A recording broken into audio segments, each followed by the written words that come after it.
Yes or no, can high schools play football starting today in October in the city of New Orleans? Yes or no? I just answered that question. But it wasn't, with all due respect, I think there's a lot of confusion. With all due respect, phase two, what confusion?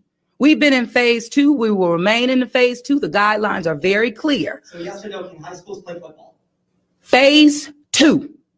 What does it say? I'm just asking yes or no. Well, no, you're asking me a question. However, you thoroughly understand what phase two means. You also understand the guidelines that are in place, and that's where the city of New Orleans will remain as it relates to football. So I have one more question. Sorry. Just to be clear. Sure.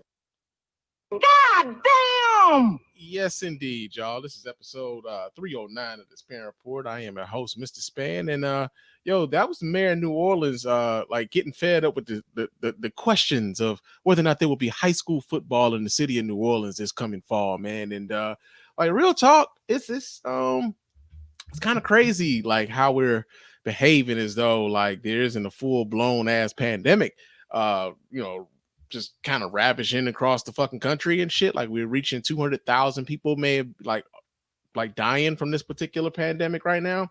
And like college football is going on, and baseball is going on, basketball is going on, hockey is going on. Yeah, man, it's kind of crazy, right? Like, and despite the fact that, of course, I'm sure that reporter knew what phase two or whatever the ramifications or the regulations in that city, what that meant. He wanted her on record, like, yo, so that mean we can't get no football? Like, it's amazing, man. It's amazing. But like I said, this is episode 309 of the Spann Report. I am your host, Mr. Spann, and we got a lot of stuff to get into this week. We got a lot of things to kind of cover, but of course, before we do all of that, I do need to remind you guys how to get in touch with us here at the Spann Report Podcast and letting your voice be heard. You can go ahead and hit up our hotline at area code 313-288-0485. That's area code 313-288-0485. Leave us those voicemail messages. Of course, those messages will get replayed here on the show and responded to in kind. And also, if you're watching us here live on either YouTube, Facebook Live, or Periscope, you can chop it up with us. Call me on that hotline now. You can chop it up with us here on the Spann Report Podcast, man. Real talk. So hit us up, area code 313-288-0485. We got a voicemail also, so I may end up like playing that as part of our listener feedback today. Also, you can email us here at feedback@thespannreport.com. That's feedback@thespannreport.com. Go ahead, leave us those emails, and of course, those emails will get read here and replied to here live on the show as well. Follow me on Twitter and Instagram. My name on both of those platforms is Mr._Spann. So go ahead, follow me there, chop it up with your man Spann throughout the week about whatever. Also, man, hit me up on our website at www.thespannreport.com. You can go there, watch replays of the show. You can vote in the polls when we decide to put those polls up on every episode of the Spann Report. You can donate to the show as often as you like, as much as you like. And of course, we really do appreciate every dime over here at the Spann Report Podcast Network. And we really do appreciate our Patreon patrons for allowing us to do this show here live on Facebook, on YouTube, and on Periscope, because they are the golden circle here at the Spann Report Podcast Network. And they allow for us to do this here that way with their timely donations, man. Real talk. So for those of you who would like to become a Patreon patron, go to our website and hit the donate tab, and it'll take you right there to become a part of that golden circle here at the Spann Report Podcast Network. Also, leave us a 5-star review on iTunes and or Stitcher Radio. Those 5-star reviews are the ones that get read here live on the show. We really do appreciate everybody who goes about the business of doing that. Doesn't cost you a dime, man. Just a couple minutes of your time to let everybody know why you're rocking with us over here. All right. Also, because you're watching us, if you do watch us, you can watch us on YouTube. You can leave those YouTube comments. Some of those YouTube comments will be featured here on the show. Some of those YouTube comments will be read here live on the show, and we'll respond to those comments here live as well. Also, if you're listening to us via Castbox, those Castbox comments will also be read here live on the show. So there's a lot of different ways to get it to us over here at the Spann Report Podcast, man. We try to be open and transparent in that way, and we really do hope you guys take advantage of those opportunities to get in touch with us and let your voice be heard here on the platform, man. Real talk. So go ahead and hit us up in all of those different ways, man. But man, it's been a short week. You know, the Labor Day weekend kind of like shortened the week up for us, and it kind of throws everything off quite a bit, man. Man, Spann been missing a lot of work, man. I've missing a lot of work, and so like I'm not like complaining and shit, but I might pretty soon. But man, I had a customer complaint at the job, man. Somebody somebody at the job, man, wasn't necessarily happy with your man Spann. But here's the thing though, right? Like the complaint didn't really make a whole lot of sense, right? Because I had to work on this man's house, and I had to knock on the door to tell that man why I had to work on his house. And that man let me in after I told him why I had to work on his house. And then I told him I'd be back to finish up the work on his house after we got, some things, hooked up on his house. And I'll be damned if that man didn't call the customer service line and complain and say that I didn't show him no ID, didn't tell him why I had to come in the house, didn't tell him why I was in his basement, didn't tell him why he let me in the house the second time, right? But he didn't remember my name. He didn't ask me for my ID or nothing. And I didn't show him because he didn't ask, but I had it. I mean, I could have, presented it to him if he needed it really. But yo, man, I like none of that really like pissed me off though. Like I wasn't even really upset because the complaint didn't really make much sense. I was more so like just kind of tickled at the fact that my man like didn't know my name, so he described me as fair skinned and stout. Well, that'll be a monkey's bare-assed uncle. Yeah, man. I'm gonna tell y'all this right now, man. I ain't used to this here, man. I ain't used to this here. So like I went home to Chicago and like y'all gotta understand, like your man Spann grew up skinny, man. Like real talk, all the way up until like my early 30s, man. Your man Spann was weighing anywhere between a smooth $150 to $165 at most, right?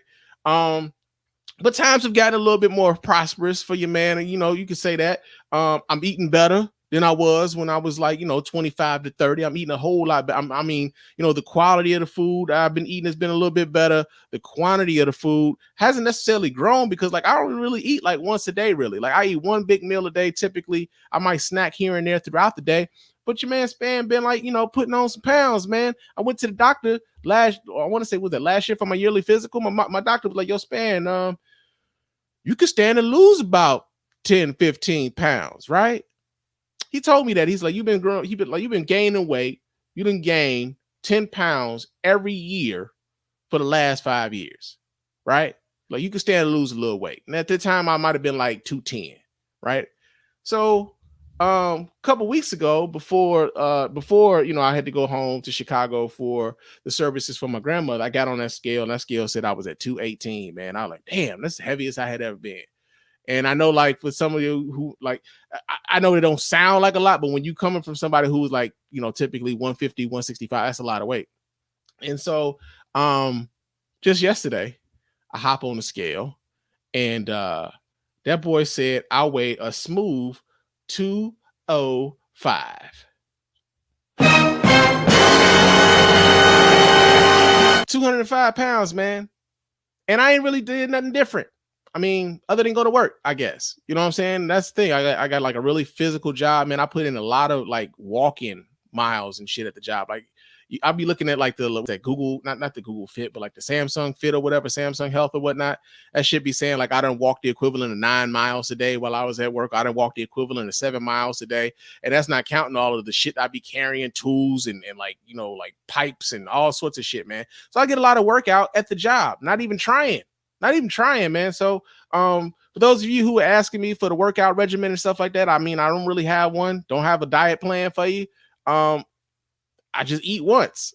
Apparently that's what it is. I eat one big meal a day and that's what it is. But yo, I don't know how I got on a tangent about me losing and gaining weight, but there it was. Yeah. So my man called me stout, right? I ain't used to nobody calling me stout. When I was at home in Chicago, they was giving me shit. People talking about I got ass now. I'm real uncomfortable with the fact that people be looking at your man Spann's ass, man.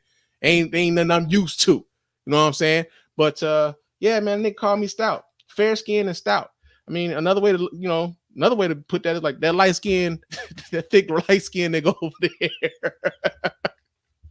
there. But yo, man, that happened this week. That happened this week. What's up, Stephanie? How you doing? But yeah, so we got that going on. Another thing, a little random thought I had, man, and this is something that I just thought I just came across me today. So lots of us have 4K TVs now. 4K TVs have come down in price quite a bit. You can get a 40-inch 4K TV for $250 now, man. They've come down in price quite a bit, but they've been available now for about 8 years, something like that. And truthfully speaking, man, Like, did y'all know that most of these broadcast networks are not broadcasting anything in fucking 4K? Like nothing. You could probably get, like, if you buy movies, like if you buy Blu-rays, or if you buy like 4K, digital download stuff like that, you can watch that stuff in 4K. But if you're watching like a sports channel, chances are that shit's not in 4K, unless like if you got like a satellite, maybe. But if you have like straight up cable, no, they're not broadcasting shit in 4K, man. They'll upscale some 1080p shit, but they're not broadcasting shit in 4K. And the tripped out part about it is, like, people buying like these 4K TVs, it's got 120 hertz refresh rate, to get high dynamic range and all this other shit. And basically, like, the stuff that you watch the most can't even take advantage of that shit half the time. It's kind of crazy. And then on top of it, they already talking about 8K TVs, man. Like, Apple got like 8K monitors and shit. For what? We can't even watch shit in 8K.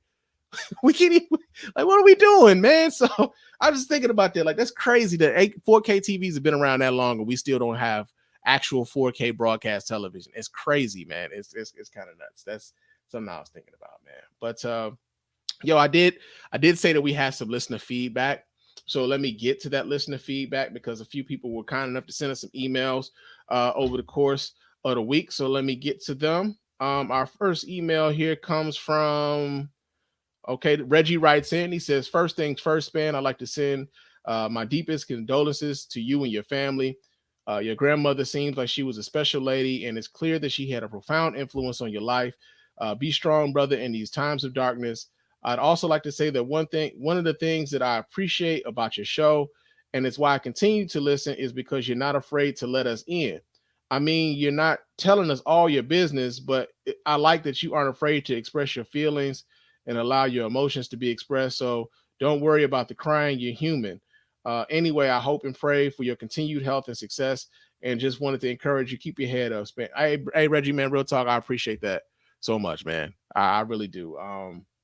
And like I said, that lady was like my favorite person in the world. And, like, truthfully speaking, even now, a lot of this shit don't even feel real at this particular moment. But, I guess, like, it's weird, right? Because, like, when something like that, like when you lose someone that meant, that much to you, I think one of the things that, like, I've been like trying to like compartmentalize is like this feeling of, like, how like the world keeps moving.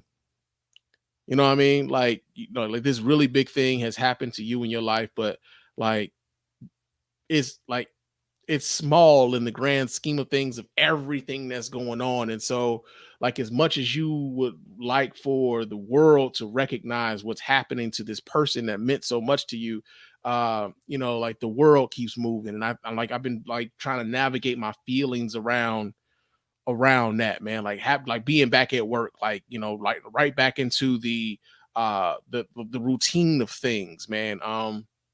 It's something that I'm like just trying to, like, I've been trying to compartmentalize a lot of those feelings, man. Like, to like not have those feelings of resentment and stuff. And, like, like the whole thing of like how much bereavement time you get at the job for things like that, man. And I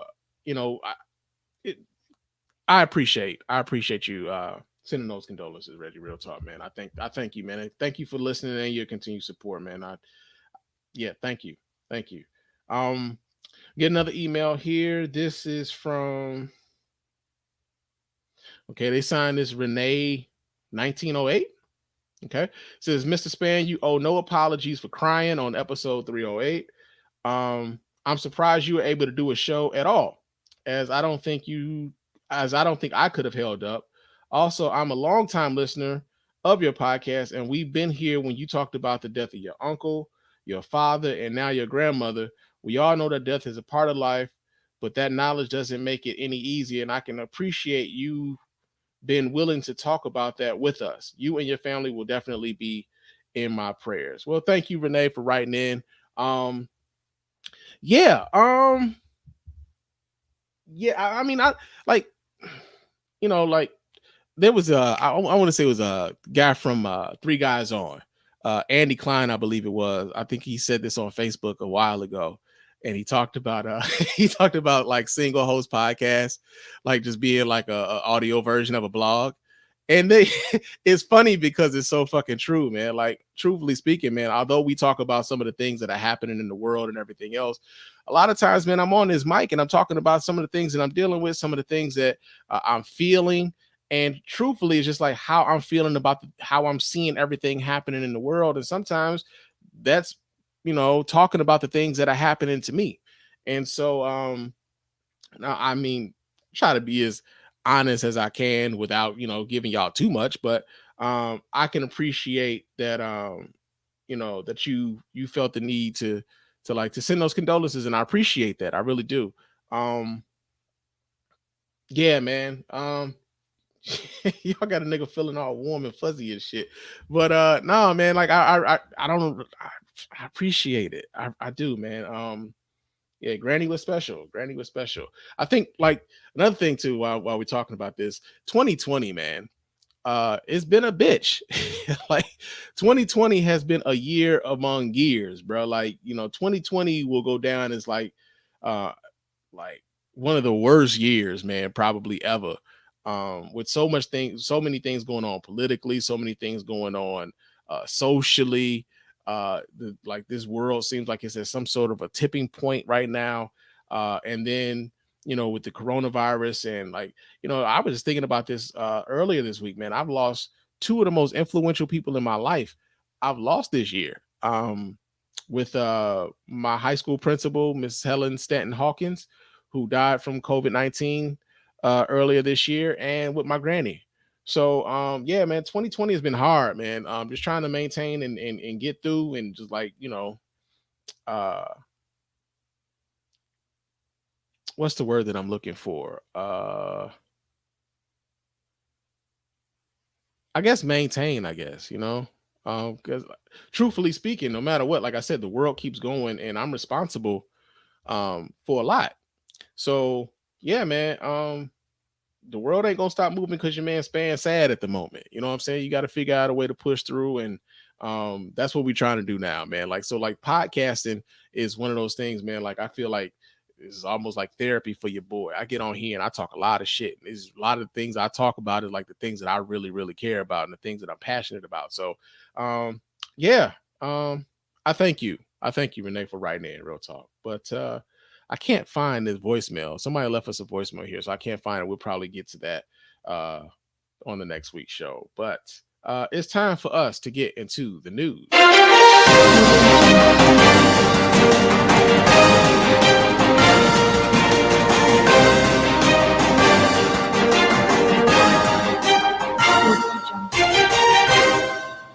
All right, our first story here in the news has to do with y'all's president, man. Donald Trump is out here acting a whole asshole. So apparently Donald Trump knew the coronavirus was real deadly from the very motherfucking beginning, and he decided that he was going to just play the shit down because he said he didn't want to cause a panic. And that'll be a monkey's bare-assed uncle. Yeah, we get this story here. This comes out of Vice.com. It says President Trump told legendary journalist Bob Woodward way back in February that he knew the coronavirus was a deadly disease that would wreak havoc on the world before admitting that he would seek to publicly play down his risk. I always wanted to play it down. I still like playing it down because I don't want to create a panic, Trump told Woodward in an interview taped in mid-March for Woodward's upcoming book. The audio of the interview, as well as the book, were shared with CNN and the Washington Post. Trump was warned by top officials as early as late January how severe the pandemic could become. This will be the biggest national security threat you face in your presidency, National Security Advisor Robert O'Brien told Trump, according to the book. This is going to be the roughest thing you face. And the president seemed to understand privately early on how bad the disease could become, contradicting his long-running public claims that COVID-19 wasn't any worse than the seasonal flu. It's also more deadly than even your strenuous flu, Trump told Woodward on February 7th, going on to say that the death rate was 5 times higher than the flu. This is deadly stuff. That's a marked difference from his longtime denial and downplaying of how the coronavirus could be an argument he continued to make through March. Now, here's the thing, man. Here's the thing. So first things first, man. Does anybody in a right motherfucking mind believe that Donald Trump wanted to play down the coronavirus because he didn't want to cause a panic? like seriously, like, does anybody in a right mind believe this, right? So as a matter of fact, while we're talking about this dude creating a panic, he had a rally here in Michigan earlier this week. As a matter of fact, he had a rally here. I think I got the video to that. Let me see if I can pull that up. But he had a rally here, and while he was at the rally, all he did was stoke fucking panic at this rally. So they got audio here of him talking to these folks. This is how he characterizes what will happen if Joe Biden was to become president of the United States. Let me pull this up so you guys can watch right along with me. Here we go. Here we go. Check this out. Like this.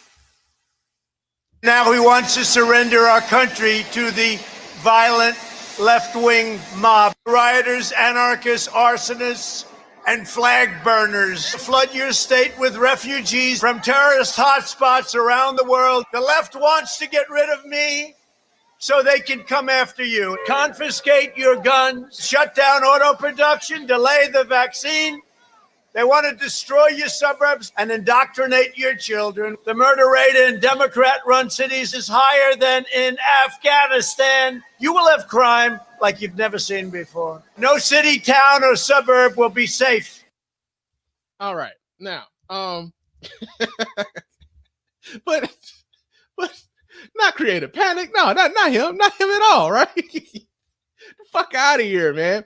So here's the thing. So Donald Trump knew this. And here, I guess, like, I'm at a point now when it comes to Trump and when it comes to Trump supporters that I am just, it's no longer about convincing these sorts of people. Just no longer about convincing these people, because at this point, with all of the different things that we witnessed over the course of this guy being in the White House, if none of these things have persuaded you or influenced you to move away from that, then you like this shit, right? You like this shit. It's not even up for debate whether or not, whether or not you believe in truth or not. So before, when stories about Donald Trump would come out, one of the biggest things that they would always do is they would talk about there being anonymous sources, right? It's always, they talk about the anonymous sources, who can trust anonymous sources? We don't know who said this, and they could have an axe to grind, yada, yada, yada. Despite the fact that one of the last president that got taken down from a really huge scandal was Richard Nixon, and Deep Throat was an anonymous source, the biggest anonymous source, right? But not only that, they went from talking about how, you can't trust anonymous sources to the source being Donald Trump himself. And then they have to do the mental gymnastics of explaining Donald Trump comments that he had in that he had in private while telling people otherwise something different in public, right? So if you know it to be a deadly thing that you can get from breathing in the air, why then would the president of the United States mock wearing masks? Why would the president of the United States try to hold rallies across the country that doesn't necessarily, he'll say, well, the people make the choice to come to these rallies, but understand that, if Donald Trump had, put down the word hey man, really, we need to take this seriously, and I'll wear a mask. We need to do our social distancing, and we can get a handle on this. No, that's not exact. That's exactly the opposite of what he did, and he's talking about promoting strength. That's not strength. That's stupidity, right? And so you got a lot of people who just they believe in him so much that no matter what the facts are saying now, they don't give a damn what those facts are. You had Fox News, even with that, that story about him saying disparaging things about veterans, calling them losers and suckers and all this other shit. Now, that came out in the Atlantic. Fox News reporters verified the story, but you had Fox News opinion host on that network in prime time throwing their own reporters under the fucking bus. They don't care about the truth of the matter right now. It's only about what's politically expedient for this dude. It's become the cult of Trump. It's just what it is. So you got that going on. Now, here's another thing I've been seeing that's going on social media. Folks were mad at Bob Woodward. Folks are upset at Bob Woodward because Bob Woodward had been sitting on his audio since March, had been sitting on his audio since February, and his book is getting ready to come out. And so he's releasing these audio tapes as I guess promotion for the book. Right now, folks are like, yo, man, if you sitting on this information, man, you should have, put this out earlier. We could have, had this information, this, that, and the other. And I'm gonna tell y'all this right now. I don't know if him releasing those tapes in February or March or whatever would have had any difference in how people responded to it, because truthfully speaking, those of us who are not fans of Donald Trump already didn't trust Donald Trump. Those of us who are fans of Donald Trump and support that guy are going to believe whatever the fuck it is that comes out of his mouth anyway.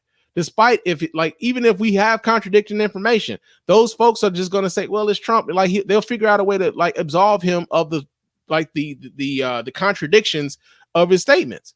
So I don't know if it really would have mattered whether or not he came out with this today or whether or not he came out with this 6 months ago, because truthfully speaking, I don't think like it would have moved anybody's opinion on this guy whatsoever. And we've seen like those people who are entrenched in that camp, like they're not going to be moved by truth. It's just not what they do, So I don't know if I think being mad at Bob Woodward is one way to like kind of take the eye off of the ball of who's ultimately responsible, because truthfully speaking, Bob Woodward ain't the president. Whether Bob Woodward had that information and sat on it, if you've already, like, if you don't like Donald Trump, you knew that motherfucker was capable of lying. You knew that already. And when I first saw this story, I was like, you know what? Like, I don't even question his whether it's true or not, because of everything else we've seen from this guy. So whether it came out 6 months ago, whether it came out today, the result is still the same. Those who don't fucking fuck with Trump don't fuck with Trump and want his ass up out of there. Those who do fuck with Trump still fuck with Trump. And despite the fact that he been lying in their face, they're going to figure out a way to rationalize it, because they think that by rationalizing it, they don't look stupid when they do. It's almost like one of those things where, like when you buy something, like say you spend some money on some shit, right? And you've been sold on how great this product is and everything. And like, you finally go ahead, you fork over the money and whatnot. You take that product home and like, you think you understand the greatness of this product, right? Everybody else is like, man, why you spend all that money on that bullshit? That don't even work the way they told you it worked. But you don't want to say that it don't work the way that they told you it worked, because you got to justify why you let somebody let you come out of that amount of money. You like, fuck, right? So you're going to rationalize it, and you're going to rationalize a lot of shit. You're going to come up with some compromises on your demands on a lot of shit, because you can't let yourself know that you've been had, that you've been took, that you've been bamboozled, hoodwinked, run amok, led astray, and all that other shit, right? So this is what a lot of the Trump coalition is. You got a lot of people who just like, yo, man, I refuse to let you people tell me I was had. It's a whole lot of people that like bought the bullshit hook, line, and sinker, and he tapped into a lot of that sensibilities of the other and everything else. Donald Trump is telling people that he don't want to create a panic when we just listen to this motherfucker tell you everything about the left and anarchy and violence in the streets. And he's trying to scare the shit out of these people and placing himself as though he's protecting them from all of this shit, despite everything that's happening in the world right now being a result of him being in that office, right? So yeah, man, he played the shit down. We knew that. We knew he was full of shit. So yeah, that's in the news. Now, also, while we're talking about COVID-19, apparently that motorcycle rally that was happening in Sturgis, South Dakota, well, apparently up to 20% of the new coronavirus cases that are happening throughout the country, 20% of those new cases can be traced back to that goddamn motorcycle rally. Yeah, so we get this story here. This comes out of Fox 2 Detroit. So let me see. Do they have video attached to this? They do not. But we're going to read this story here. This comes out of fox2detroit.com. It says a study from the San Diego State University shows 19% of the 1.4 million new coronavirus cases in the United States over the last month can be traced back to the Sturgis motorcycle rally in South Dakota in August. The study from the University Center of Health Economics and Policy Studies attributes 266,796 coronavirus cases to the 10-day event, which more than 460,000 people attended, according to local officials. The Minnesota Department of Health says 51% of Minnesotans contracted COVID-19 at Sturgis, 3 of which were hospitalized and 1 who died. In the study, researchers concluded the rally generated public health costs of about $12.2 billion. Also of note, the study is the contrast of Sturgis to other large gatherings, including Black Lives Matter protests held across the country during the same time frame. These results suggest that in contrast to prior large gatherings that have been studied, i.e. Tulsa and the BLM protests, in the case of Sturgis, the local resident population appeared to participate in the events. The study says this raises the possibility that the local population may be at risk for COVID-19 spread, especially if mitigating strategies, i.e. mask wearing, interacting closely with only household members, avoiding crowds, were not undertaken. The researchers concluded that Black Lives Matter protests did not have as large of an effect on public health as some expected. We conclude that predictions of population level spikes in COVID-19 cases from Black Lives Matter protests were too narrowly conceived because of the failure to account for non-participants' behavioral responses to large gatherings. Now, here's the other part that people don't want to talk about when it comes to the Sturgis thing. First things first, like the people who would go to that Sturgis thing were people who already were just like, they don't believe that the coronavirus is a real thing, right? They believe in Donald Trump. They bought into the idea that the coronavirus has been something that was oversold to us, that the coronavirus is a ploy to get us to give up some of our freedoms, this, that, and the other. And they are less likely to be wearing masks. They are less likely to be social distancing, this and the other. Juxtapose that with people who are on the Black Lives Matter movement, people whose lives are already at risk. Black people are like black and brown folks tend to be some of the like the largest number of victims or the casualties of COVID-19, are much more likely to take the seriousness of the disease personally. Like they could take that, like they take this seriously on a personal level. And some of them, by and large, may have also had someone close to them pass away because of this disease. And so when you go to a Black Lives Matter movement rally or whatever, a lot of times you do see the mask out there, masks that you wouldn't see at a Sturgis motorcycle rally. You do see people trying to like keep a distance. You do see people fist bumping as opposed to, you know, like grabbing five, giving hugs and everything else. There's a bit of an awareness as to the seriousness of not only the fact that we're fighting for Black lives, but also in the fight for Black lives, we also need to stay safe from this coronavirus as well. And so the fact that they've studied this and the fact that because of the study, like you therefore have the numbers to back up the fact that like when people tell you, like, because a lot of those folks on the right will tell you like, well, what about these Black Lives Matter protests? You guys keep talking about our rallies, our Trump rallies, and our like we're trying to be free and stuff. But what about the Black Lives Matter movement? Like apparently they studied this shit and Black Lives Matter folks are taking it seriously. Y'all ain't.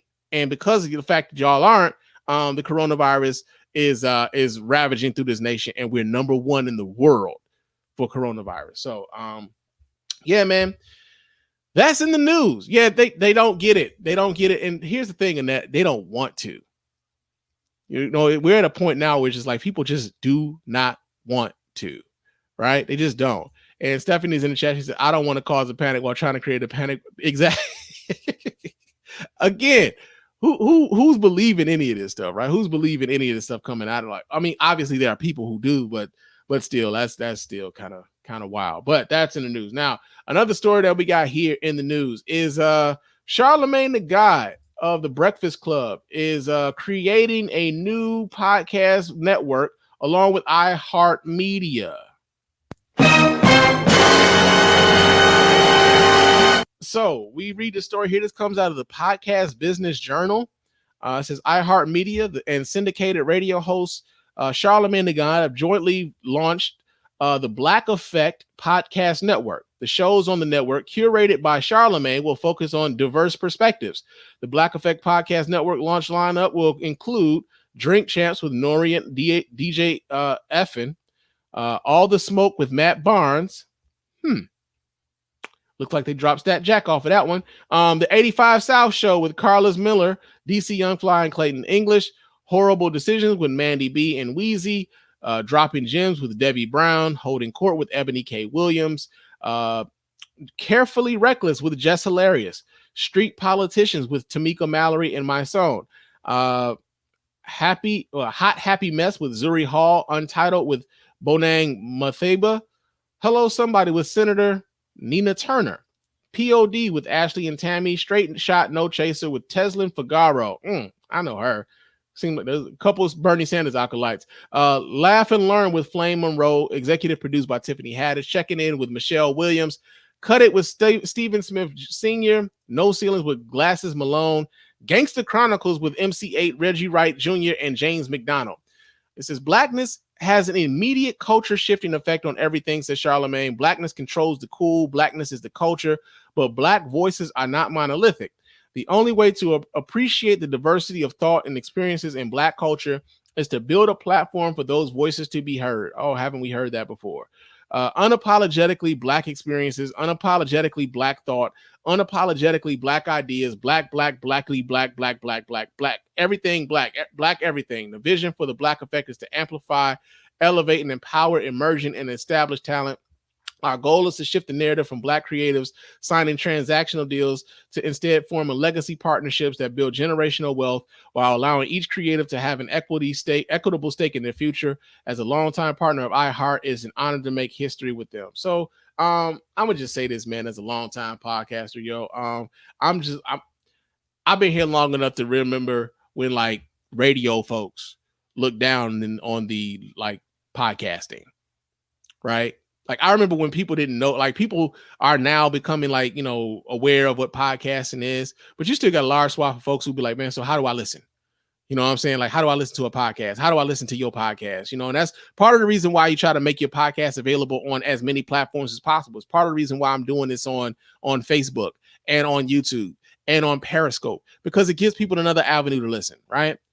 But I remember when the radio host were looking down on podcasters because of the entry level, like how to enter into the realm of podcasting wasn't as high as it was into getting into radio. And truthfully speaking, a lot of times the radio folks will come into podcasting and they will present you a podcast in the ways in which radio was done. And truthfully speaking, podcasting is it's a little bit more like free form. You can make your show whatever the fuck it is you want to, and you don't have to necessarily adhere to the rules of radio all the time.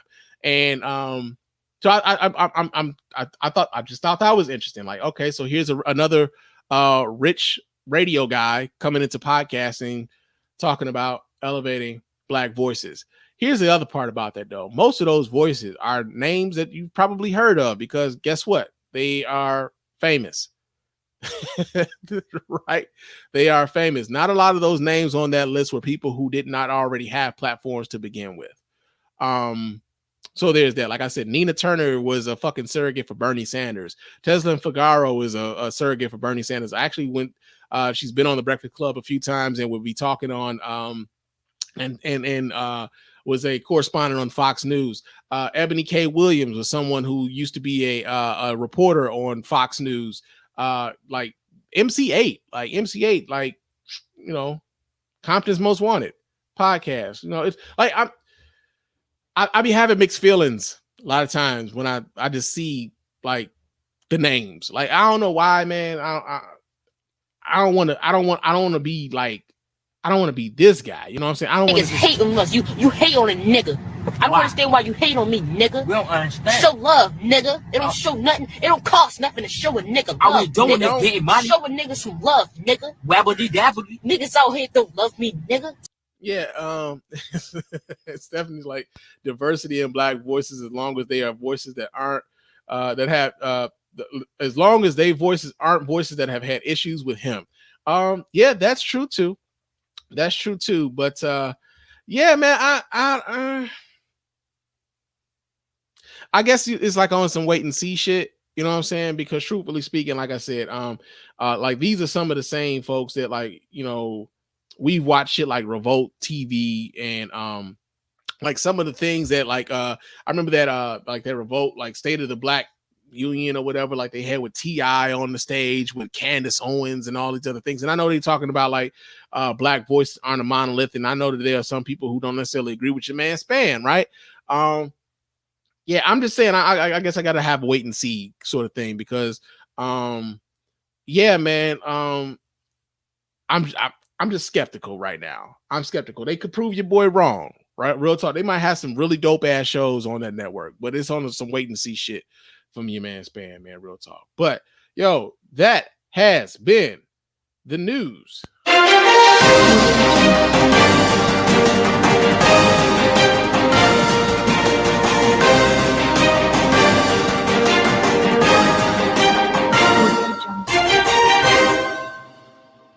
Oh shit, we got something breaking.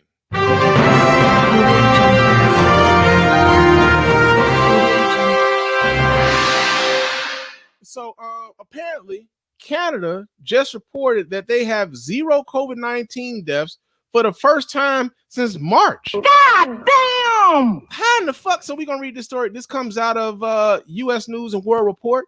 It says Canada reported 0 COVID-19 deaths in the past 24 hours for the first time since March 15th, according to the Public Health Agency data released late on Friday. Canada's death toll from the pandemic stood at 9,163 as of September 11th, the same as the number of deaths reported on September 10th. Wait, just 9,000? Just 9,000, man. America's the ghetto, man. Canada's death toll, they said the number of positive cases rose from 702 to 135,626 on September 11th from the previous day. The data showed, with most provinces easing lockdown restrictions and as schools reopen for in-person classes, Canada's infections have seen a mild pickup in recent days. Authorities have been on high alert to avoid fresh outbreaks, and provinces, including British Columbia, have imposed new curbs to tackle the spread of the. Hey, man, this the ghetto, man. It's fucking ghetto. Like I was talking about, I was at the liquor store earlier today, and like they was charging like what was that, $50 for the Crown Royal Peach. And I swear to God, man, I want to drive over to Canada to go get the Crown Royal Peach because I know it's cheap over there. But they ain't letting us over there. They not letting us over there, man. Because they as soon as I hit the border, they gonna be like, "What you want? What you want, nigga?" Yeah, I was coming over to I had to pick up some diabetic medication. Yeah, that's it. I had to come get my insulin. That's what it is. And I come back with like 5/5 of Crown. Like, I'm just more so like, I'm jealous, man. I'm jealous, man. Like, no new cases of coronavirus deaths in Canada for the first time since March. Here we are creeping up on 200,000 deaths on coronavirus here in America, man. That's fucking wild. But like I said, that's been the news, man. But y'all know what time it is. Uh-oh. What in blue blazes is going on out here? Did this nigga just say blue blazes? All right, our first story here in Blue Blazes is so Killer Mike is in the Blue Blazes news, man. Apparently, man, y'all been getting Killer Mike's ass, yo, because Killer Mike decided that he was going to meet with Georgia Governor Brian Kemp. Yeah, man, we get the story here from the Atlanta Journal-Constitution. It says that Kemp and Killer Mike try to clear the air after their sit-down sparked an uproar. Now, Killer Mike acknowledged the stinging backlash from critics who said the discussion undercut his reputation as an advocate for liberal causes, including some who invoked his narrow victory over Democrat Stacey Abrams, who ended her campaign without conceding the race. The artist said one reason he chose to meet with Kemp was to serve as a messenger for his community, and that he left the sit-down feeling that there was no question left unasked. I feel like that was the first meeting of many, and I look forward to sitting down again and engaging our progression, because I want this state to be the most progressive, the most money-making, the most educating, the most wonderful, dynamic state in the union. Killer Mike on why he sat down with the governor. More than anything, I'm a Southerner. I'm a black man. I've been raised in a traditionally Democratic city, but my state is pretty conservative, always has been. So as a Southern man, I connected pretty much instantly with him. Politics and policy don't matter to me as much as human decency and principles, and he seemed to be a principled human being when I talked to him. Okay. Yeah. Oh man. Negro, please. That's the dumbest thing I've ever heard in my life. There's no wonder you get D's and everything. It was at this moment where this listener knew he fucked up. He's not a listener, I'm sure, but still. That was Dum diddy. Someone get this jigaboo away from me. Okay. So so much to unpack here. So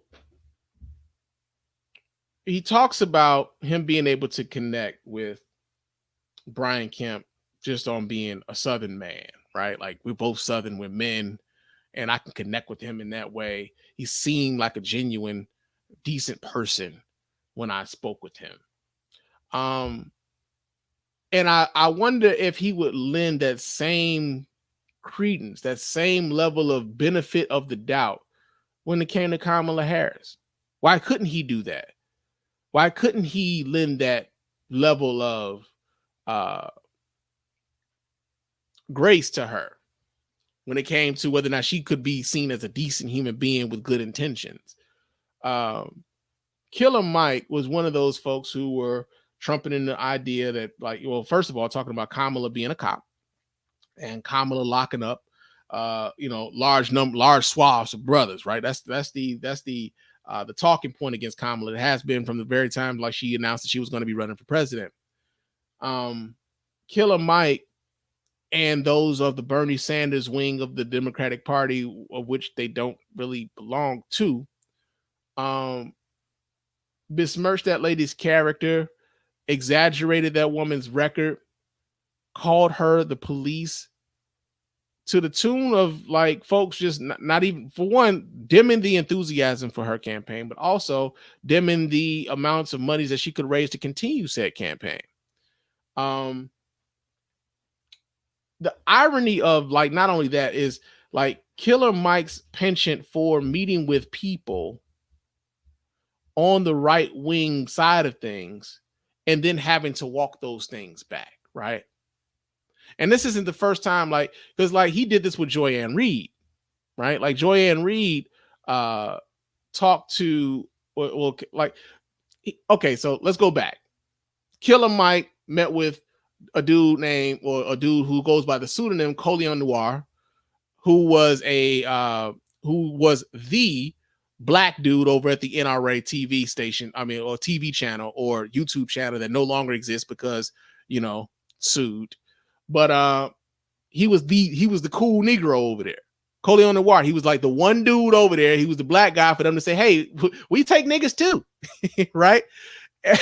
And he goes over there to speak with him about guns and everything. There's that infamous saying, like, in Wakanda they had guns, and like, dude, did you really watch Black Panther? Because I could have swore Okoye was like, guns, so primitive. And I was in my feelings because I'm a dude that owns guns, and like I'm a Second Amendment dude, but like still, right? That was stupid. But he goes over there, he talks with Coleon Noir, and he has these conversations with them, and he's giving them this benefit of the doubt. He's giving them this thing where like he's willing to listen to them when it comes to what part of the political spectrum in which he thinks they can agree on, where they can come to common ground, right? Joy-Ann Reid speaks on this on Twitter, and she actually posted a picture of her with her hair and makeup team. And she said, just coming out of H&M or something like that. And he was like, yo, so you was giving me all this shit about talking with the NRA, but you still going to H&M, who did something racist at the time. He didn't know that H&M stood for hair and makeup. Like he has this thing, man. He keeps coming at the sisters, and it's to a point where I'm just like, some of these rapping revolutionaries, man, I kind of wish, like, as much as I hate to say this sort of shit, man, I kind of wish they would just kind of stick to the rapping, because far too often when they think that they're speaking on behalf of the black community, they're really only speaking on behalf of black men, and truthfully speaking, a certain segment of black men. They're not speaking for all black men. If you ask them to talk, if you're talking about black men who are gay, they don't necessarily give a damn about black men who are gay. If you ask them to like advocate for black women, there's only a certain level of admiration or advocation that they would do for black women politically, because truthfully speaking, a lot of these brothers are speaking as if they want to be on an equal plane with white men. They will leave black women under like behind if they were given the opportunity to. And so when a lot of these brothers stand up to speak, it's like, hey man, why is it you? And better yet, why do like mainstream media and like Republicans, like they'll go to talk to these guys because they feel like, hey, these are the leaders in their community. They're not. Yeah, they have a large fan base. They got a platform that they are able to amplify certain messages and things. It just sort of happens that like some of these messages are kind of fucked up, man. Some of these messages don't include everybody within the black community. And I feel like if you're going to speak on behalf of the black community, you kind of got to be like willing to pull up all of the black community. It can't just be like a certain segment of us. It got to be everybody. It got to be women. It got to be the LGBTQ community. It can't just be straight black dudes.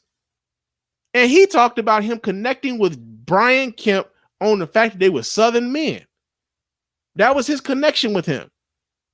And that he felt like he was a genuine and honest man based on his interactions with him. Are we talking about the same Brian Kemp that purged thousands of black voters from the rolls before the election in Georgia for governor as he was operating as Secretary of State? Who did that while his opponent was a black woman? That's what we doing? Killer Mike?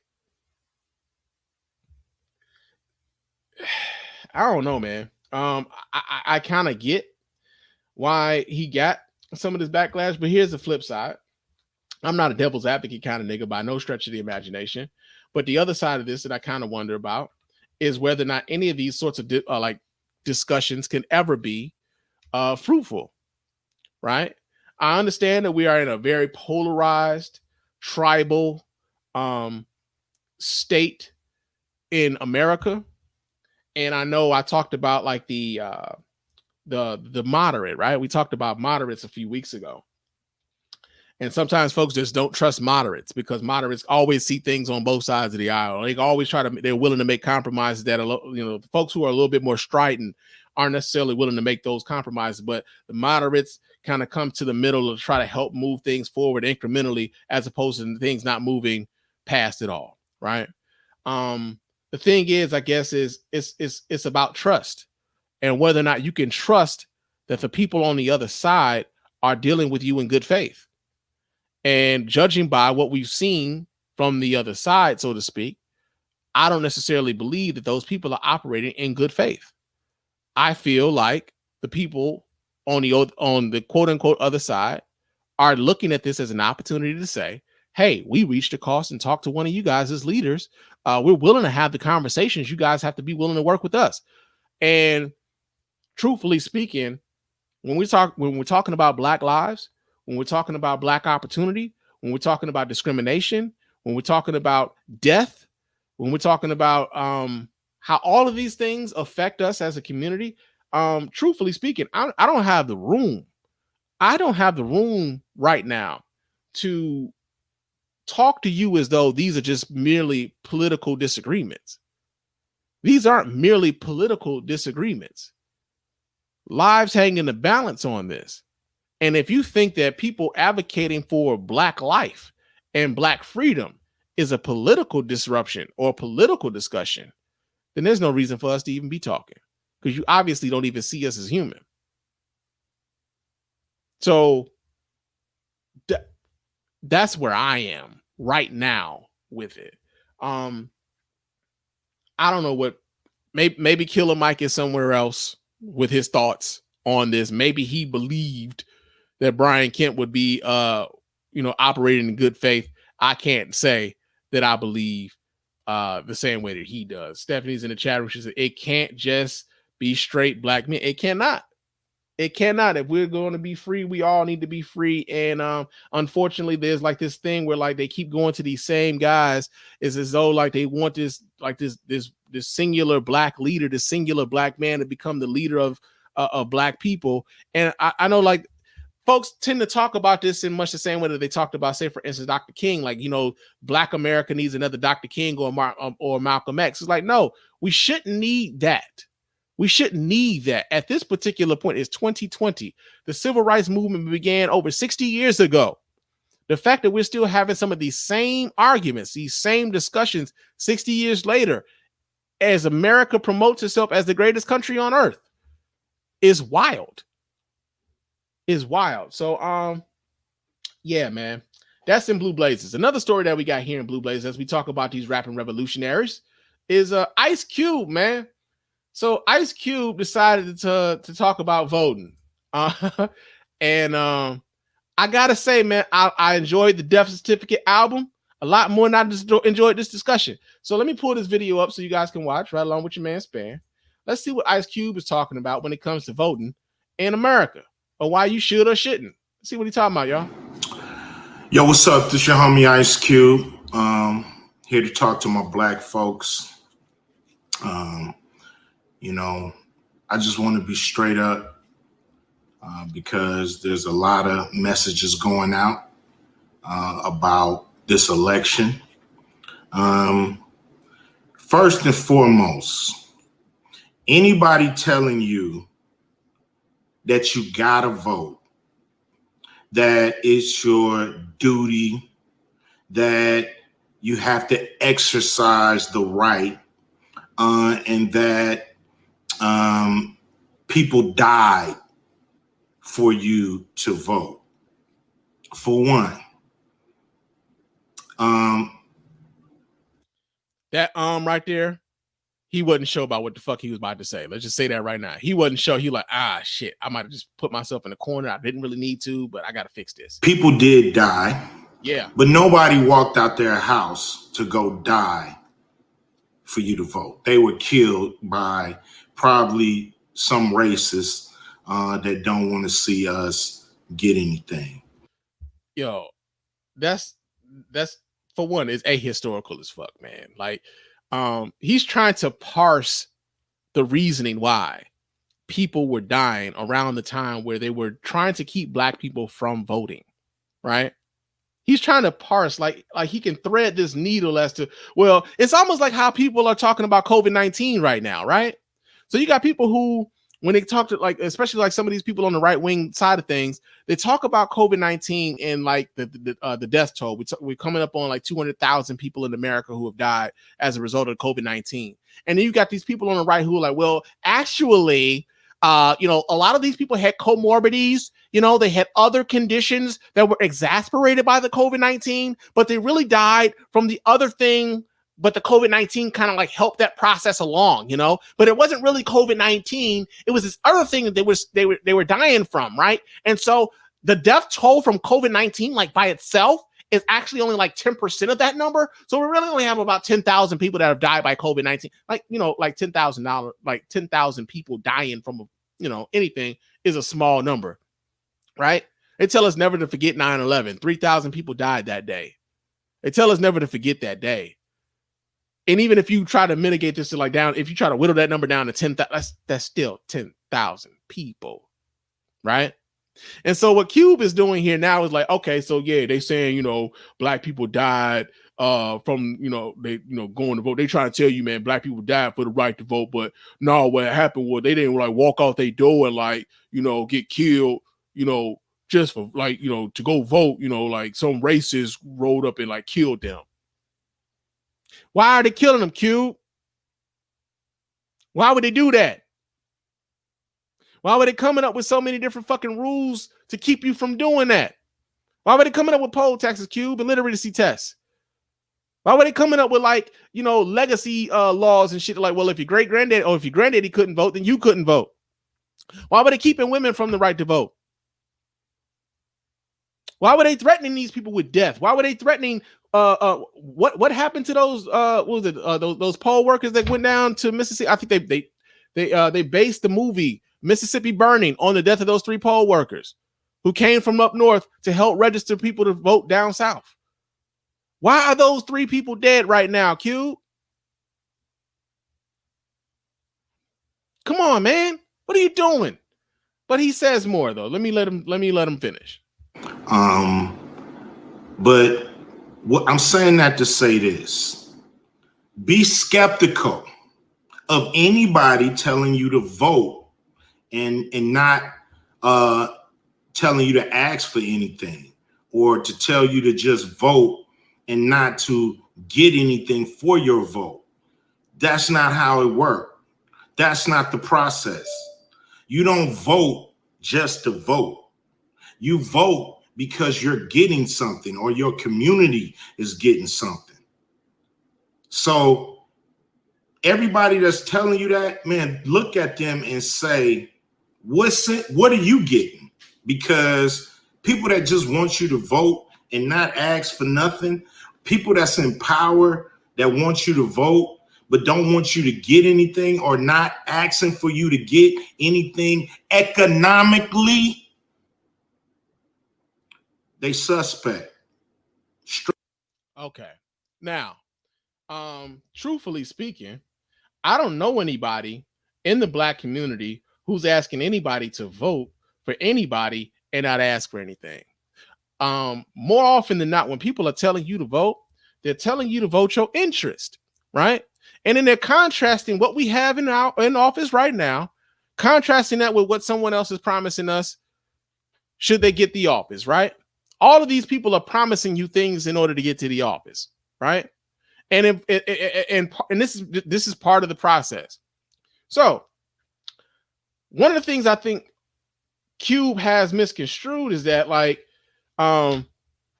folks haven't been asking for anything. And he says these things at a time where we're down to two candidates. It's down to the last two people. You got Donald Trump and you got Joe Biden, right? Now, truthfully speaking, a lot of people, the motivation right now for voting, right now, like, even if you didn't put a policy in front of them, their motivation is, hey, man, all I know is that shit that's happening right now can't happen no more. We got to get this orange motherfucker the hell up out the paint. That's what it is, right?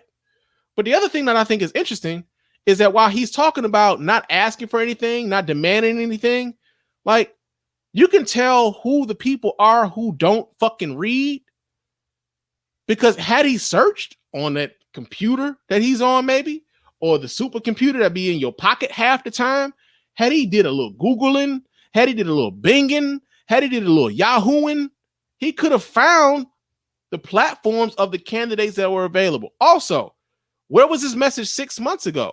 Where was his message a year ago when there were a hell of a lot more candidates up there on the ballot who you could have advocated for, who you could have promoted the message that you thought was more closely aligned to what it was you were talking about? You coming in at the last minute with your Johnny come lately ass talking about, well, you need to demand something. Hey, dog, the dude who's running a lot of people, a lot of black folks talking about voting for, if you went to his website, there's two separate parts of that website dedicated to just black folks on some racial equality and economic shit, and just a straight up plain ass what he plans to do for Black America shit. If you just went to the website to go look. And truthfully speaking, largely, a lot of these niggas, they get on these platforms like you, sit up here and talk about some, well, I ain't seen them talk about this, and I ain't seen them talk about that, and I ain't heard this, and I ain't heard that. Hey, man, have you looked at all? Must you be spoon-fed everything? How much are you looking? How hard are you looking for it? If you haven't found it. I mean, hell, I came across this on Joe Biden's website just today. Just go to the website, like, boom, joebiden.com, and it's sitting there, just like chilling and shit, you know?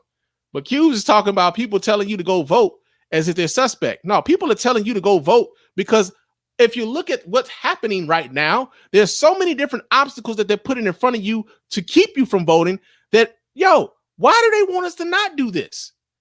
There's got to be a reason why they don't want us to do this. This is why people are telling you, hey, man, you need to go ahead and exercise that right, because they don't want you to do it in the first place. So I don't know what the fuck Q about. Straight up. Because a lot of people been in place for a long time and we ain't got shit. Also, let me say this too, because this is something that I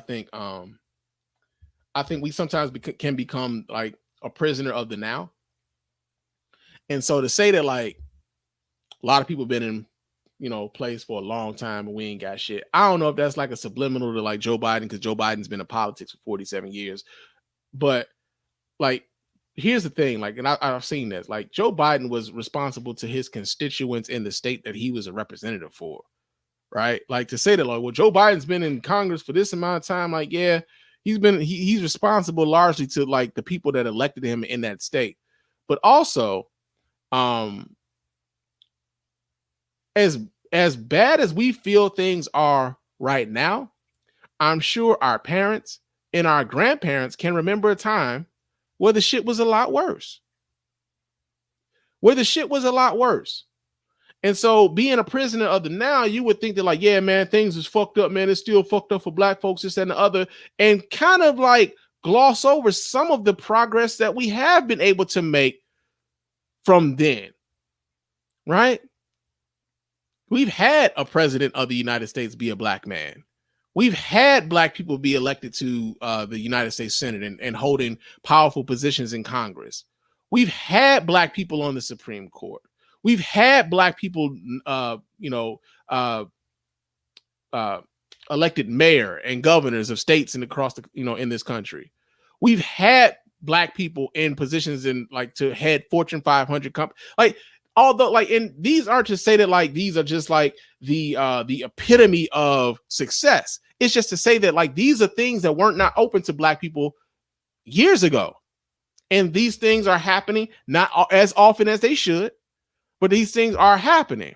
And so I think we sometimes can become prisoners of the now, where we have this tunnel vision of like, well, this right here is still fucked up. Like, yes, this right here is still fucked up. This is something that we need to work on. However, let's not negate the progress that has been made by the people who came before us fighting for the shit that we have today. I think it's disrespectful for us to do that. I think it's very disrespectful for us to do that. So yeah, there's that shit gonna end. That shit gonna end. We gonna get what we supposed to get. Period. And anybody asking you not to ask, I wouldn't listen to them. Because that's the process. Every community asks for what they want. And we gonna do the same goddamn thing. All right. So yeah, realize the real lies coming out of those mouths of the rapping revolutionaries, man. Real talk. But yeah, man. Stephanie's in the chat. She says folks really don't read, they don't research, they just sit in their houses and talk nonsense. Yeah, and like I'm gonna talk about this here in a second though, Stephanie, because I think this kind of lends into something that I'm about to talk about here in a second. But there's silos that people get into. Like there are a lot of silos, and we're gonna talk a little bit about that. You also said that like you want to use semantics about this and also act like folks didn't talk. You don't think the whispers about you could get hurt or killed trying to, yeah, like it's I wonder like who Cube has been talking to lately, like who Cube has been listening to lately, who Cube has been reading lately. I just kind of wonder what's going on with that brother as of late, man. And Stacy's in the chat room. She says, so what are we getting from Republicans? Nothing. Exactly. As a matter of fact, the Republican National Convention came and went. They didn't even present a platform, right? They didn't even bother presenting a platform. The Republicans said, hey, man, we down with Trump. That's the platform. That's what we doing. We down with this motherfucker. We going, baby. That's what we doing. Like, that's all you got from them. And so, like, that's the other part that I think is real interesting is that, like, these dudes aren't putting that level of pressure on Republicans to produce any sort of legislation or any sort of platform that would benefit black folks, right? Because truthfully speaking, you talking about, okay, so we going, excuse me, say you want to go vote Republican or whatever. You want to be a black person, you want to go vote Republican. You're going to convince other black people that they need to come over there and vote Republican. But really, like, you haven't presented any sort of reasoning why they should, other than to say that, like, well, we got to get off that Democratic plantation. You know, because the Democratic Party used to be the party of slave owners and stuff. The Democratic Party, like they had the Klan up in there, man. Like all the racist presidents back in the day, man, they was Democrats, man. But the Republicans, they freed the slaves. It's like, yeah, B, but like, man, you are sorely missing out on like that 1964, Civil Rights Act and the Voting Rights Act, and man, let's forget like Richard Nixon's Southern strategy and them Dixiecrats that decided they couldn't handle the motherfucking Democratic Party no more. They was gonna hop on that conservative bandwagon with the Republican Party now. Like, think about it. Like conservative, like the actual like way in which is used in American politics is about conserving what they already have. Why change now? Why change more? Let's keep things the way that they are. A lot of Republicans, the vast majority of Republicans, consider themselves conservative. They want to conserve what they have. Right? But if you're looking to progress as a black person, why would you go to a party like, nah, we just need to keep shit the way it is? We need to just go ahead and keep it the way it is, man. What you talking about? Change? What we need to change for? We good. We good. America is great, man. America is great. We're gonna make it great again, but it's great. We're gonna make it again, but like, that messaging really doesn't make sense. But you know what I mean, right? So yeah, I don't know what's up with Cube, man. But these rapping revolutionaries, they need to take a break. But that's in Blue Blazing. Now, another couple stories that we got in Blue Blazing. This is something I kind of wanted to get into also. So there was this, there's a story here. I get this story here out of the Chicago Sun-Times. It says a 20-year-old man faces charges after live streaming video of himself on social media as he tried to break into an ATM with a hammer Monday during looting and civil unrest downtown. Now, there's video attached to this, so let me go ahead and pull this video up so you guys can watch with me here in the chat room. Let's see what they're talking about. What is this? What's on this video? And it's from the Chicago police. Oh, this is actual video of what he did. They are suspected of entering a business and destroying an ATM machine. Okay, so this is the video. They put this out so that they could identify this kid. Okay.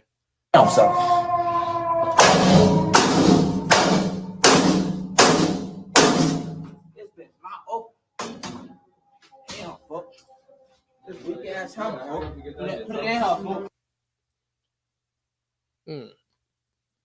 Put it in her. How I do it, sir? So it's three different dudes. Only one of them was smart enough to cover their face up while they doing this crime. But my man is entertaining the people on the Facebook Live, apparently, as they attempt to break into this ATM with a hammer. And it ain't working.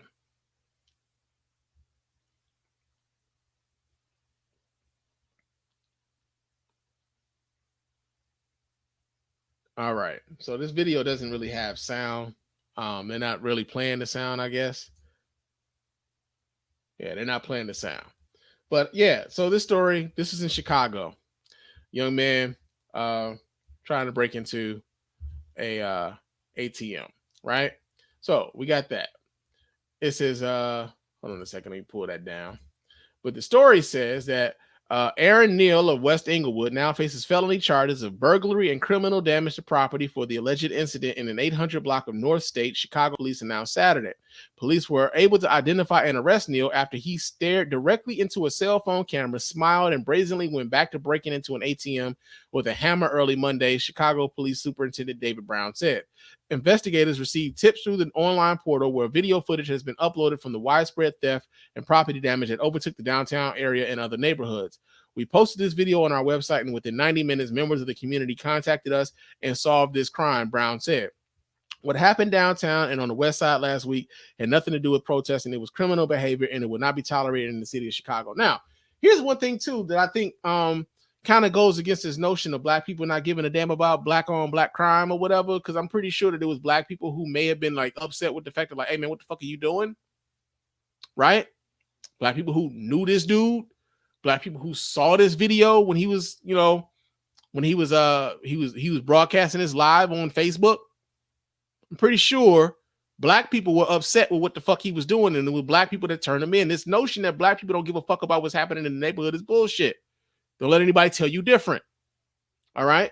But he did this in Chicago, videotaped himself breaking into an ATM. Right now, I got another story here. Just happened recently. This happened here in Detroit. Both of these are cities that I live like majority of my life. Chicago, Detroit, love them both. But get this story here. It says a Detroit man is in trouble with the Bureau of Alcohol, Tobacco, Firearms, and Explosives after agents saw some of his social media posts.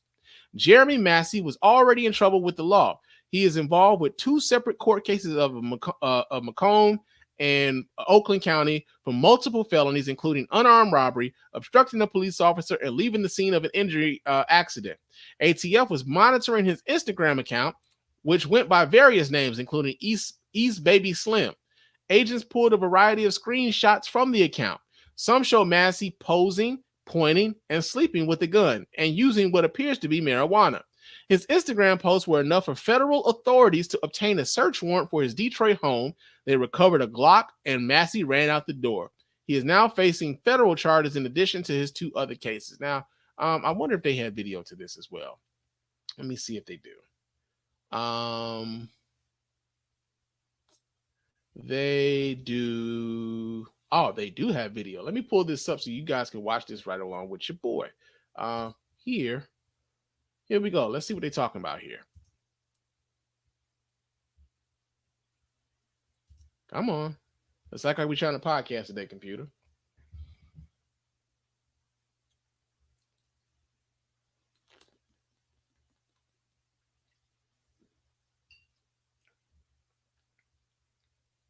A Detroit man facing new charges tonight. It all started with what federal agents saw on his Instagram posts. Mara McDonald live at the federal courthouse. And Mara, agents used those posts and pictures in the criminal complaint against him. Devin, there is oversharing on social media, and then there is oversharing on social media to the point that the ATF is knocking at your front door. Jeremy Massey is already in hot water with the law. He has 2 outstanding court cases, one in Macomb and one in Oakland, for a list of felonies, including unarmed robbery, obstructing a police officer, leaving the scene of an accident. It's just a sample. ATF was monitoring Massey's Instagram, which went by various names, including East Baby Slim. On that account, Massey is seen posing, pointing, and sleeping with a Glock, as well as a series of photos showing his marijuana habit, all of which led to a search warrant of his Detroit home, where agents found the Glock after he ran out the back door. He's now facing criminal charges of being in possession of a firearm while under indictment, as well as unlawful user of a controlled substance in possession of a firearm. Back here live. So now Massey has the 2 cases here in federal court, and he's going to have a trial in Macomb as well as Oakland. We're live downtown tonight at the federal courthouse. I'm Mara McDonald. Back to you. All right. So, here's kind of what I want to talk about. So these are 2 different cases where young men were, sharing of themselves, committing crimes on social media. And we were talking about like silos and stuff like that when we were talking about like Cube and everything. And, you can get into certain silos and whatnot. But one of the things with like social media, and this is why I'm 40, right? I'm old enough to remember. I'm now old enough to remember a time where there wasn't anything like social media. Like I remember my first so to speak social media account might have been on like blackvoices.com like years ago, back in the age of chat rooms and shit. And I had a GeoCities web page. Like I go back, right? And it wasn't as ubiquitous as it is now. Like you couldn't just pull out a phone and like get on like social media and just like converse with people around the world and watch videos all day long, this, that, and other. It just wasn't a thing back then. We're in 2020 now, man. Like back when I was doing this, it might have been like 97, 98. So like the internet, it was like kind of in its infancy as far as like how ubiquitous it is now. But like we're in a time now where a lot of these kids are like their whole lives, social media has been a thing. Social media has been a thing their entire lives. They've never known a time where there wasn't a thing like Facebook. They've never known a time where there wasn't a thing like Twitter or like Instagram and stuff, right? And so one has to wonder how that like affects how they view and see the world, right? Because we come up in a time where, like if you were doing some felonious shit, there's no way in hell that you would get on like get on a platform and just tell everybody like, yeah, man, we was out here robbing, stealing and shit. Or, or better yet, if you had a gun, you know what I'm saying? Like you wasn't on social media, just like, posing with said gun and like, that just wasn't what you did. Right. But these kids, there's this feeling that they have to project a certain, a certain persona. And it might not even be them, right? It's like, but they feel like they have to do this, like to project a certain, like they become somebody other than themselves on social media, so to speak. And it's because of like how how ubiquitous social media has become, how addicted to likes we've become, how addicted to retweets and quote tweets and shares and things. And everybody wants their 15 minutes to go viral. So people are doing so many different fucking things to go viral. Like, hey man, this is going to be my moment. Even if it's a stupid moment, at least I had it. Right. And like, as I was watching like both of these stories, as I saw both of these stories, are like, man, like these kids actually thought that the likes were worth them possibly throwing their lives away, and not even like in a judgmental sort of way. Right? Just understanding that this is part of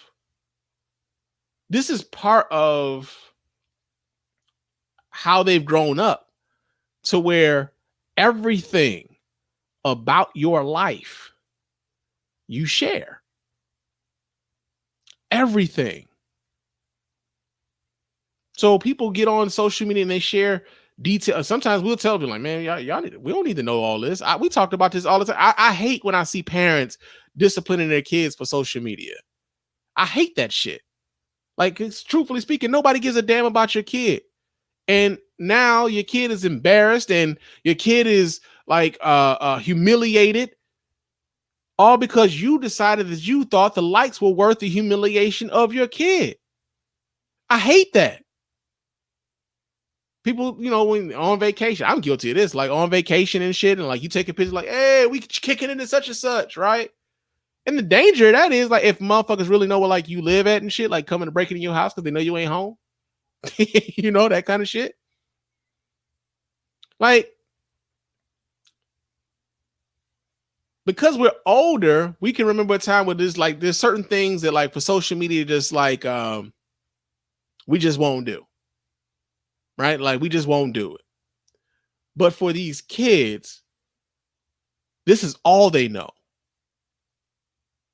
It's everything. The amount of likes that you get on Instagram, how much that could affect some young person's like self-esteem, whether or not they get a lot of likes or not. Or how many likes, I don't know how many young people are still fucking around with the Facebook right now, but like how many likes you get on Facebook. Or if you're on Twitter and like how many people just say stupid shit, crazy shit, because like, hey man, at least I'll get the retweets, I'll get the likes on Twitter. People are talking about me, is viral. Right? Like I'll be sitting up watching I'm a connoisseur of trash TV. And I'll be watching Love and Hip Hop.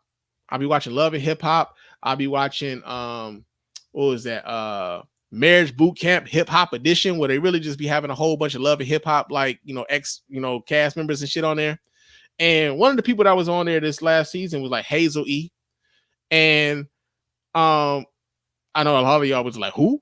But but Hazel E is on there. She's got this young dude on there, and she's in boot camp because she believes this young guy is with her because he's there for the clout, right? He's chasing her for the fame.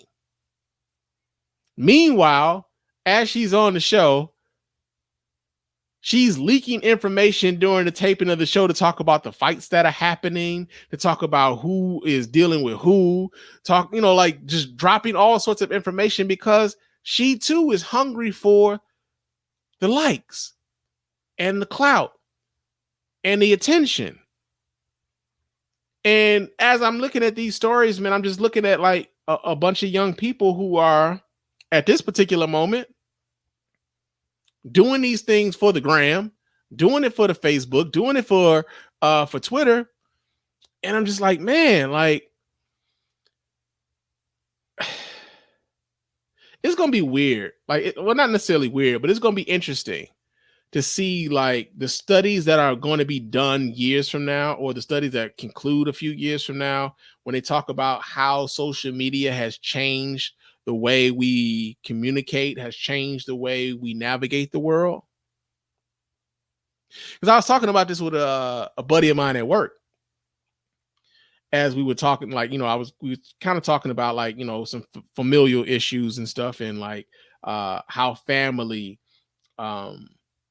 in some ways doesn't feel like family in the ways in which we were used to, like in the ways in which we grew up. And there's always the talk about how, we used to go to grandma's house, or, we used to go to big mama house, or, all these family gatherings used to have these big ass family reunions. And we used to have like, we would go to big mama house for, for Thanksgiving and for Christmas and stuff. And then your parents would make you wear these itchy ass wool sweaters and shit with no t-shirts on underneath, and sing jingle bells for the older folks or whatever, man. And, you got with your cousins, and y'all would, get together and play video games, play basketball, talk shit, fight and everything. Like everybody was. And then you looked at your uncles. Your uncle was real cool. You had the real cool uncle who was sort of like a pimp, but he wasn't really a pimp, but he had a Cadillac, and he would wear like short sets with like dress socks and sandals and shit. And then you had the druggy uncle who would always come through and ask all the kids for money and shit. Like you had that uncle, and then you had the auntie that just sat in the side and like just talked about everybody, but you loved her anyway, even despite the fact that you knew she was gonna talk cash shit about you the minute you walked out the door. Like that kind of shit, right? That kind of shit. And we were talking about how, now with social media, how folks don't necessarily feel the need to get together anymore. Now, I know with COVID and everything now, it kind of throws a monkey wrench into that whole process, but like, you don't feel the need to get together anymore because like with social media, like you can kind of keep track of everybody. Before, like you didn't have social media to keep a track with everybody. So you didn't know what was going on with folks until you saw them, especially like when you was a kid. Cause you every now and again, you might talk to your cousin, on the phone, and it might be for 10, 15 minutes. And then you was going back outside to go play. But when you did see them, you were happy to see them, and you spent all day with them. Y'all played till y'all got tired, and y'all went home sleepy. Y'all slept in the car on the way back to the crib. But now, as we've gotten older, you don't feel that same obligation to get together. And some of it has somewhat to do with social media in the sense that like, you don't feel like you miss them all that much. Right? You kind of can keep track of everybody on social media to some degree. Like you see everything that's happening with your cousins and with your uncles and your aunts and stuff like that. You kind of see everything that's going on with them through social media. So by the time you get to them at this, family reunion that happens less and less, you're not feeling like you're really missing them because like you've been keeping track of them. Like, oh, so here she go again talking about Uncle Harold. I mean, they really kind of do need to get this divorce, you know what I'm saying? But here she go again talking shit about him. Uncle Harold really do need to give up the bottle though. Like, I mean, He been dealing with that for a long time. You ain't missing them. And so, not even just like for the young folks, for the older folks too, it's affected how we communicate. Because even though we feel like we're making connections, you're making connections with folks and you staying connected to people. Some of people like you got connections with, you probably don't even need them connections, right? But like you feel like you're connected to folks, but you really aren't. You don't have those same physical connections. You don't have those same emotional connections. You just, they become just another part of your feed, right? Like even when you like with birthdays and stuff, people see birthdays, you know, it's such and such birthday today, and it just becomes this obligatory thing where like you're not even like genuine about it a lot of times. Just like, oh, happy birthday, smiley face, and that's it. That's it. So yeah, man, I've just been thinking about a lot of this shit, man. And these kids recording themselves and, you know, the last couple months doing dumb shit on social media, getting caught by the police, being arrested and going to trial and everything, fucking their lives up to some degree because they wanted those likes, but also how social media is affecting a lot of the rest of us too. So, and even with Ice Cube, right? And I was talking about silos and shit, like, because this goes in even into like how we navigate, you know, public discourse. Like a lot of us have like gotten to a point where like, yo, it's certain things that we just aren't tolerating on our timelines. You could just banish somebody the fuck away from it. I ain't got to see you. I ain't got to hear you. And that's it. And then it just becomes this thing of like, you know, you can become in constant this silo, this echo chamber where everybody you talk to agrees with everything you say. And that in itself can become sort of destructive for your development, so to speak. Especially like when you know you argue in a certain point and everybody for like the last, I don't know, year and a half has told you you're right about everything you've ever had to say. And suddenly here's this one person who doesn't agree with you and like they can fuck up your whole mood because you're so used to everybody telling you how great you think, how great you are, everything you said is correct. And social media has allowed us to like get into these silos and these echo chambers, and we don't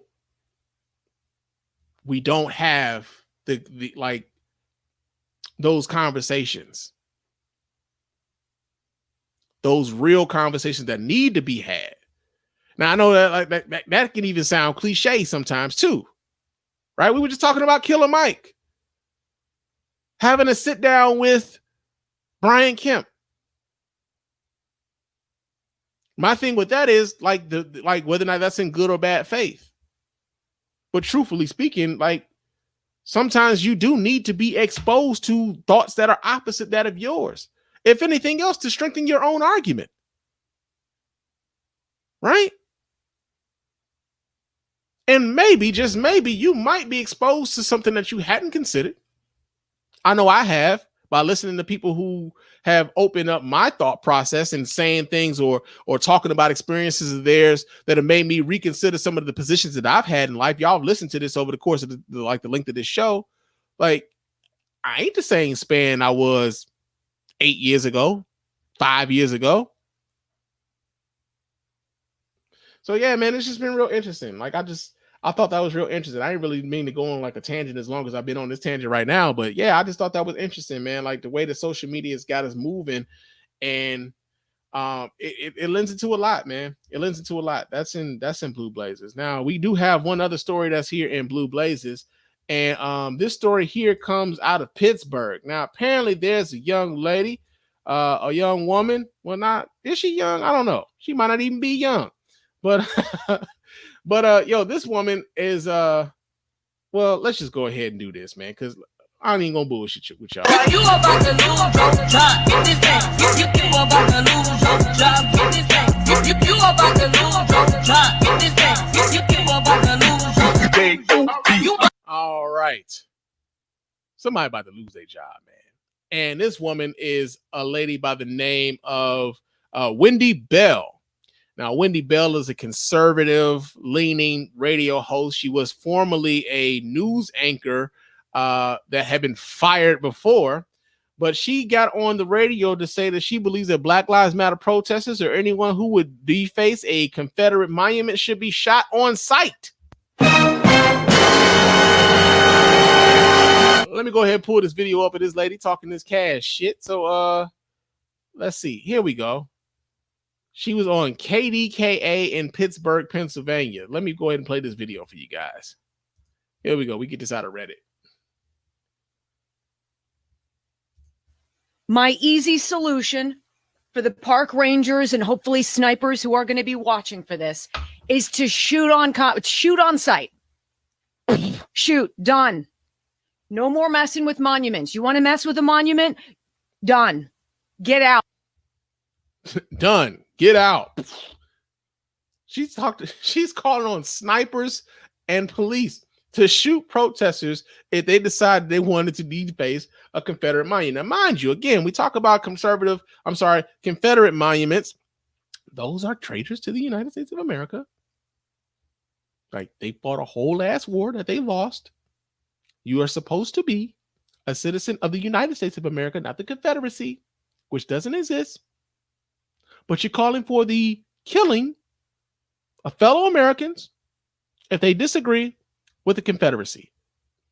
Right? Right? And so because of this, this lady has been pulled off of the air.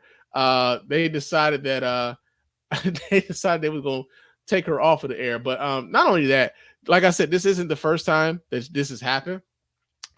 So I'm kind of flabbergasted that she was able to get another broadcasting job within the Pittsburgh area, right? But this kind of goes to show you like how white people can fuck up in this way and get chance after chance after chance and not necessarily see the irony of them being mad at the idea being presented to them being what's the word that I'm looking for? Recipients of white privilege, right?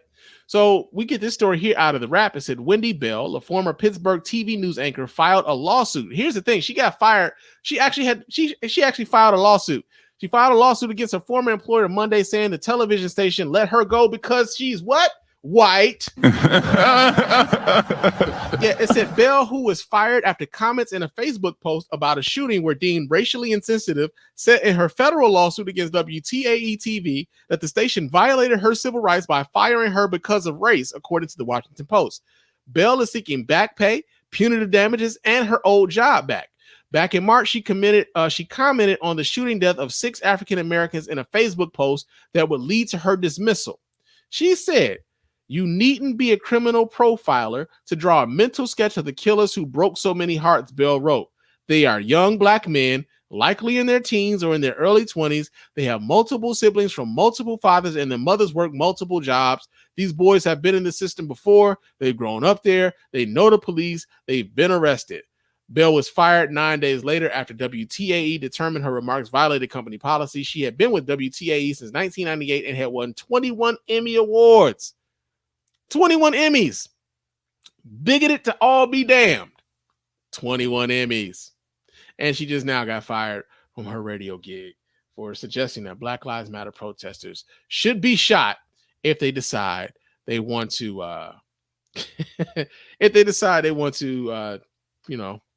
fuck around with some Confederate monuments, man. But that has been Blue Blazers, y'all. What in blue blazes is going on out here? Did this nigga just say blue blazes? But y'all know what? We ain't did this in a minute.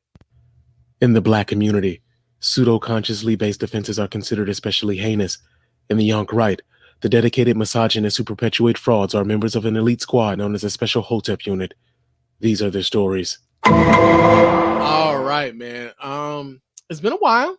We haven't done this in quite some time. But our good friend, man, our good friend of the Special Hotep Unit, Umar Johnson, has decided that he was going to bless us with his presence this week. And apparently Umar Johnson is still pissed at you niggas for not funding his school, man. He feeling a little ways about it. As a matter of fact, he coming after you niggas for all the grits y'all be eating, and he ain't got no money for the goddamn school. Well, that'll be a monkey's bare-assed uncle. Yeah, man, we got this video here. This comes out of Twitter, and we're gonna see what the homie Umar Johnson has got to say about you niggas and y'all grit habit. Let me pull this up so y'all can watch this here with me. Check this out, y'all. Did y'all hear that? Quaker Grits is $20 million a year off black folks. Quaker Grits. First of all, I got a question. How does he know Quaker Grits got all 20 million from black folks? Because truthfully speaking, man, first things first, I think this is racist, Umar. I think this is racist. White folks like grits too, man. White folks like grits. Now, I'm not saying that they like grits the way that we like grits. I'm not saying that. I'm saying that white folks like grits too. Every time I go down, like when I'm in New Orleans, it ain't just us eating the shrimp and grits, nigga. I see white folks fucking that shit up. I see white folks eating grits all the time. I can't go to, like, if you go to a restaurant that is typically frequented by white folks, like say for instance here in like the Detroit area, we got Coney Islands. Like Coney Islands are a spot where like you go to get like, you know, comfort food, so to speak, but you get like hamburgers and hot dogs and shit, and they serving breakfast all day long. Like you can get pancakes, waffles and shit. You can get eggs, omelets, all sorts of shit. You get hash browns or grits. Guess what? Even the white ones be having grits. Even if they know that the vast majority of their clientele is other white folks, they got grits in them Coney Islands. You know who else got grits? Waffle House. Waffle House got the grits. It's a whole bunch of places, man, that got grits. How you know that black folks are spending $20 million on Quaker Oats grits? How did you get this breakdown?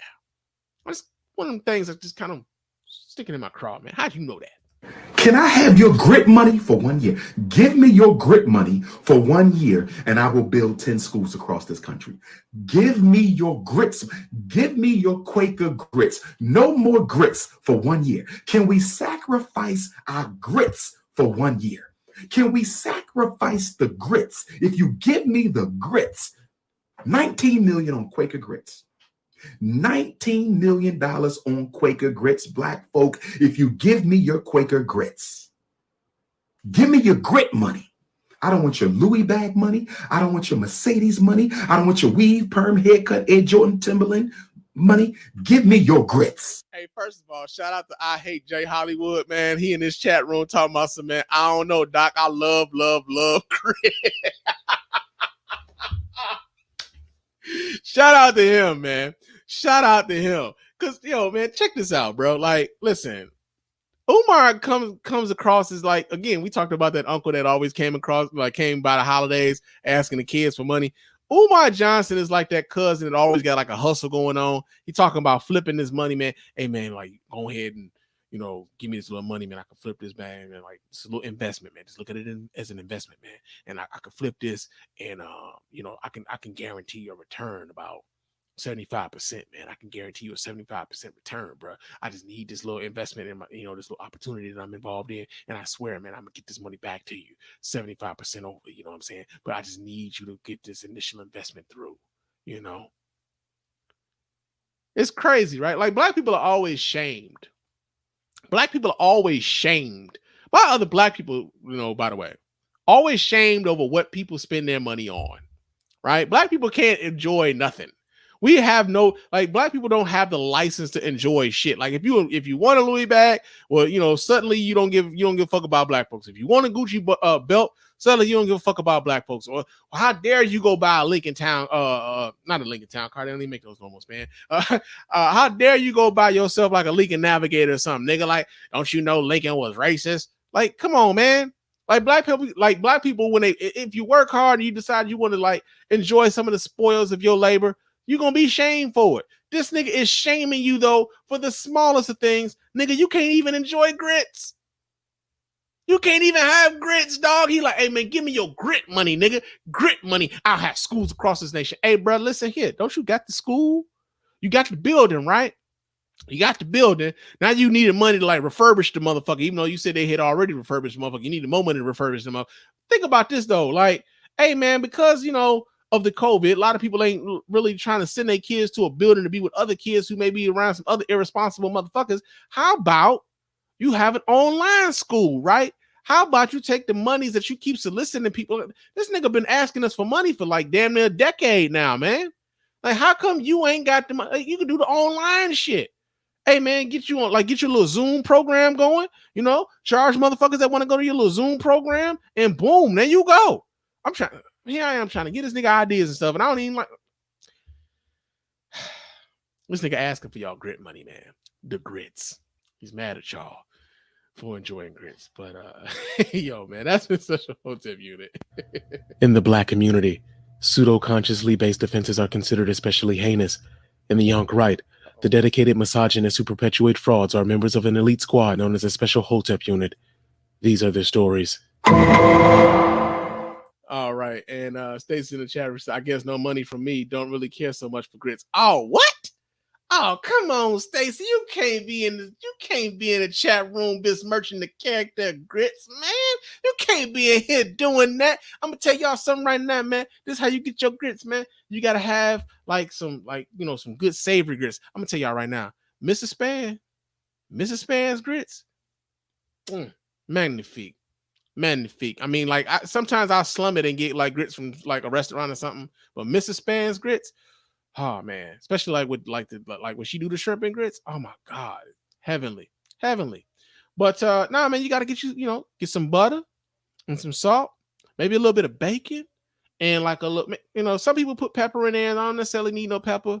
But man, listen, them grits. Like I do this thing with my grits, man. Like I take my eggs. Like normally I get my eggs scrambled with cheese, sometimes cheddar, sometimes American, depending on where I'm getting it from. Get it with scrambled with cheese, onions, and green peppers. You know what I'm saying? And like I take that and like I mix it up with my grits. They got the cheese in the grits and got the salt in the grits, man, and the butter. Oh my God. I think I want to go get something to eat right now. I think I want to go get something to eat right now talking about grits, man. But yeah, man, he gonna have to be mad, man. I'm eating grits, nigga. I ain't about to send your ass no money. I ain't about to send that nigga no money, but I'm eating grits and they're like, nah, we can't even enjoy our grits, man. It's what's wrong with him, man? What's wrong with him? We gotta pray for our brothers, man. Some of them ain't right. But yo, it's time for Proud to Be in America, y'all. That I'm proud to be an American, where at least I know I'm free. All right, that's enough of that shit. Proud to Be an American time here at the Spann Report podcast. And our first story here, Proud to Be an American, involves some hate crimes, y'all, because, America is such a great place to be. But apparently there's a white man terrorizing a black family in Warren, Michigan. This motherfucker then throwing rocks at their crib and everything. He's also shooting at their house as well. We get the story here. This comes also out of fox2detroit.com. I believe there's video attached to this show, to this story. So let me see if I can pull this video up so you guys can watch right along with us here. Let me pull this down. All right. And let's see what they're talking about. Here we go.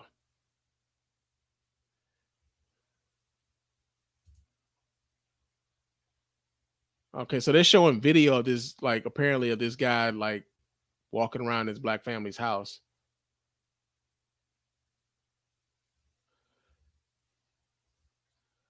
Yeah, he's stalking around the house and shit. Look like he got a gun in his hand.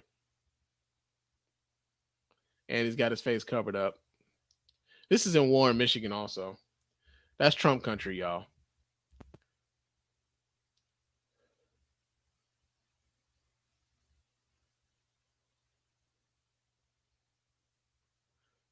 Yeah, he's just kind of standing around. Okay, so this is just basically surveillance video. I don't want to.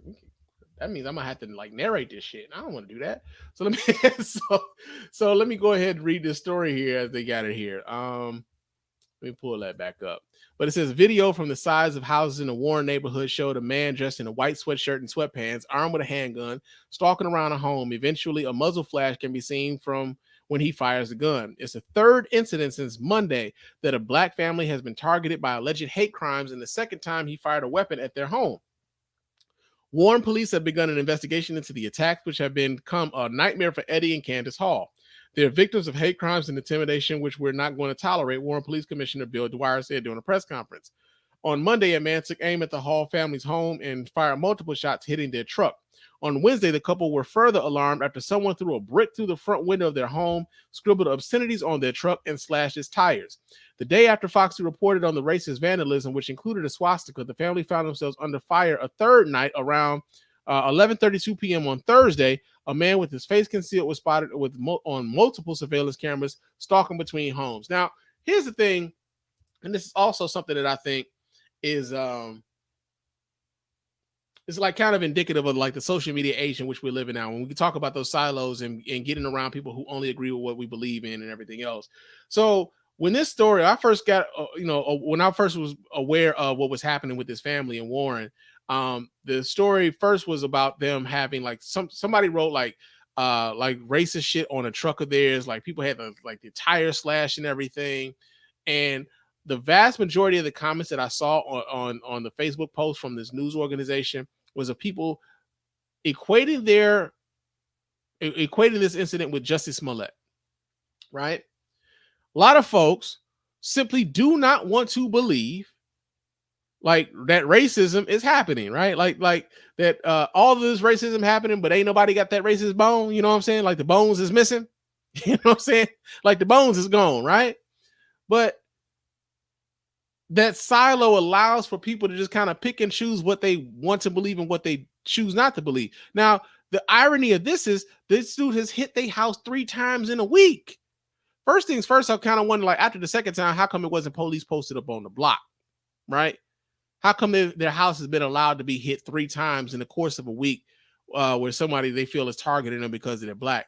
But also the idea that like folks would actually believe that the family was doing this to themselves as a way to garner sympathy in a presidential election year, right?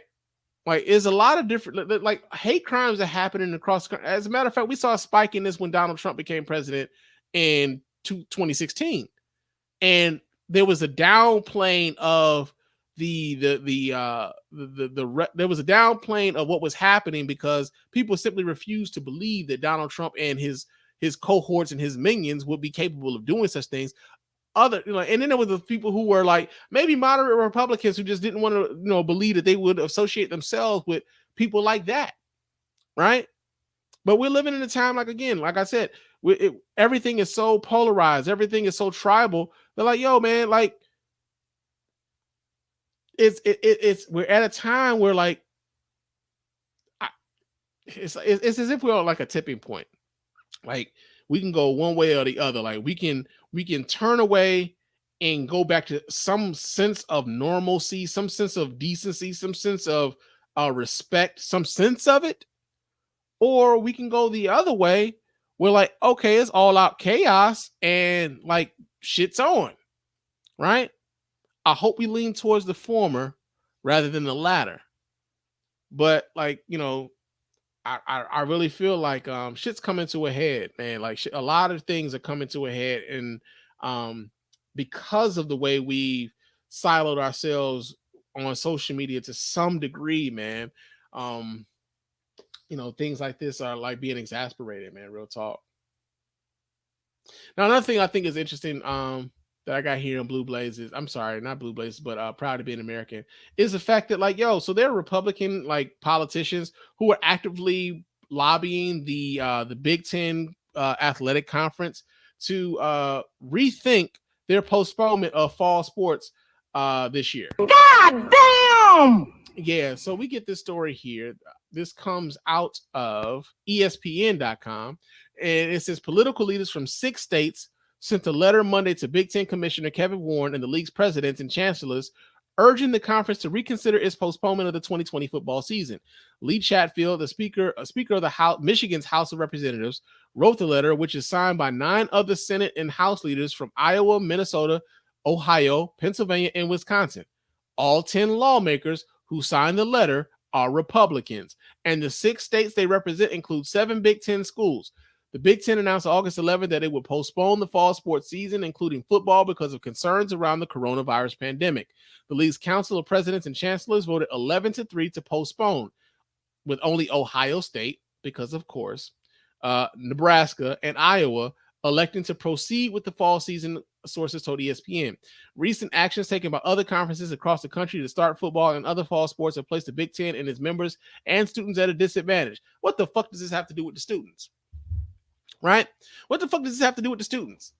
This ain't got shit to do with. This is all about, hey, these other people, these other places are playing football. They're making money. We don't have the opportunity to make money in the ways in which these other conferences who are saying, you know, who are kind of going against the grain, so to speak, I believe, against a lot of medical advice to have a football season. It says these athletes are losing a vital part of student life and are becoming less marketable to future employers with each passing week. Less marketable to future employers. Additionally, our local university stands to lose hundreds of millions of dollars that support vital student scholarships. This is even more frustrating when we think of how the Big Ten athletic programs are leading the way by providing outstanding health and safety protocol. Listen here, man. This comes like these letters trying to get the Big Ten to renew this football season or try to rethink the football season, because I believe they postponed it until like January. Like they were thinking about trying to come back the beginning of the year or the beginning of the new year. But like these Republicans seeking to bring football back, like again, there's that disconnect with the reality of the situations. And we here in America, as we sit with the most coronavirus cases in the world, are behaving in a way that we aren't taking this seriously, man. Like we're like, okay, so football's back. Like I really didn't think that we would be playing football, but football's back. Like I can acknowledge that I was wrong about the NBA and the WNBA, like, and whether or not they should even attempt to do it. But because of the protocols that the WNBA and the NBA have put in place, like locking everybody down in bubbles and everything, so that they could have some semblance of a season, so that they could have some semblance of a postseason, and for them not to have any positive cases and everything, kudos to them. But as we've seen, as these students started going to schools like University of North Carolina, like they opened up school for the semester, and what did they have to do? They had to shut right the fuck back down. Michigan State had opened up their school for the semester. What did they have to do? Have to shut right the fuck back down because of COVID-19 infections. And so the fact that we got Republican politicians lobbying the Big Ten to, hey man, maybe we should bring back the football, because we got to have the football. It's a fucking disconnect with reality, yo. It's just a disconnect with reality, and I don't really understand why anybody why they can't or why they refuse to see, especially now, knowing how we know that Donald Trump downplayed this shit from the very beginning, and the only reason he did it was because he thought it was politically expedient. So yeah, man, that's in Proud to be an American. Another story in Proud to be an American as we get ready to close shit out, but apparently. Donald Trump has convinced the U.S. Department of Justice to step in on his behalf to try to defend him against a defamation suit from a woman who's already accused him of rape. Yes, that sounds like an excellent idea. Except for the fact that, for one, that's the dumbest thing I've ever heard in my life. No wonder you get D's and everything. But also, that's not how it works. That's not how any of this works. That's not how it works. So we read the story here. This comes out of clickondetroit.com. It says the U.S. Justice Department is seeking to take over President Donald Trump's defense in a defamation lawsuit from a writer who accused him of rape, and federal lawyers asked a court Tuesday to allow a move that could put the American people on the hook for any money she might be awarded. So, again, think about this for a second. If Donald Trump, if this were allowed to happen, if Donald Trump was found liable of defamation, it wouldn't be coming out of Donald Trump's pocket. It would be coming from the taxpayers. He wouldn't pay a goddamn thing. That's not how this works. It says after New York State courts turned down Trump's request to delay E. Jean Carroll's suit, Justice Department lawyers filed court papers Tuesday aiming to shift the case into federal court and to substitute the U.S. for Trump as the defendant. That means the federal government, rather than Trump himself, might have to pay damages if any are awarded. Shout out to our fiscal conservatives. The filing complicates, at least for the moment, Carroll's effort to get a DNA sample from the president as potential evidence and to have him answer questions under oath. Justice Department lawyers argue that Trump was acting within the scope of his office when he denied Carroll's allegations made last year that he raped her in a New York luxury department store in the mid-1990s. She says his comments, including that she was totally lying to sell a memoir, besmirched her character and harmed her career. Numerous courts have recognized that elected officials act within the scope of their office or employment when speaking with the press, including with respect to personal matters, the DOJ attorneys wrote. Carroll's lawyers, Roberta Kaplan, called their argument shocking. It offends me as a lawyer and offends me even more as a citizen, she said in a statement. Carroll, meanwhile, said the developments illustrated that Trump will do everything possible, including using the full powers of the federal government to try to stop the case. I'm going to tell y'all this right now, man. These are the reasons why listening to motherfuckers like Ice Cube is stupid right now. Flat out fucking dumb. Because this is not how it works. We're watching institutional norms be eroded in the short time that this dude has been allowed to be sitting in that spot. This is an impeached president. This is a president who's been accused of rape multiple times. This is a president who's bragged about sexually assaulting women on tape, talking about grabbing women by the genitalia. This is a president who told you on tape that, coronavirus is deadly, but I like downplaying it because I don't want to create a panic, while also creating panic. Talk about like the dystopian future that is in store for the United States of America if Joe Biden becomes president. The depravity doesn't really end with this guy. So, yeah, man. Proud to be an American, huh? That's what it is, man. Proud to be an American. That I'm proud to be an American, where at least I know I'm free. But y'all know what time it is. The champ is here! The champ is here! The champ is here! The champ is here! All right. It's Champ of the Week time here at the Spann Report Podcast. And our champ of the week is none other than somebody y'all really don't know, but somebody y'all really should know. A young lady, 4-year-old young girl by the name of Abby.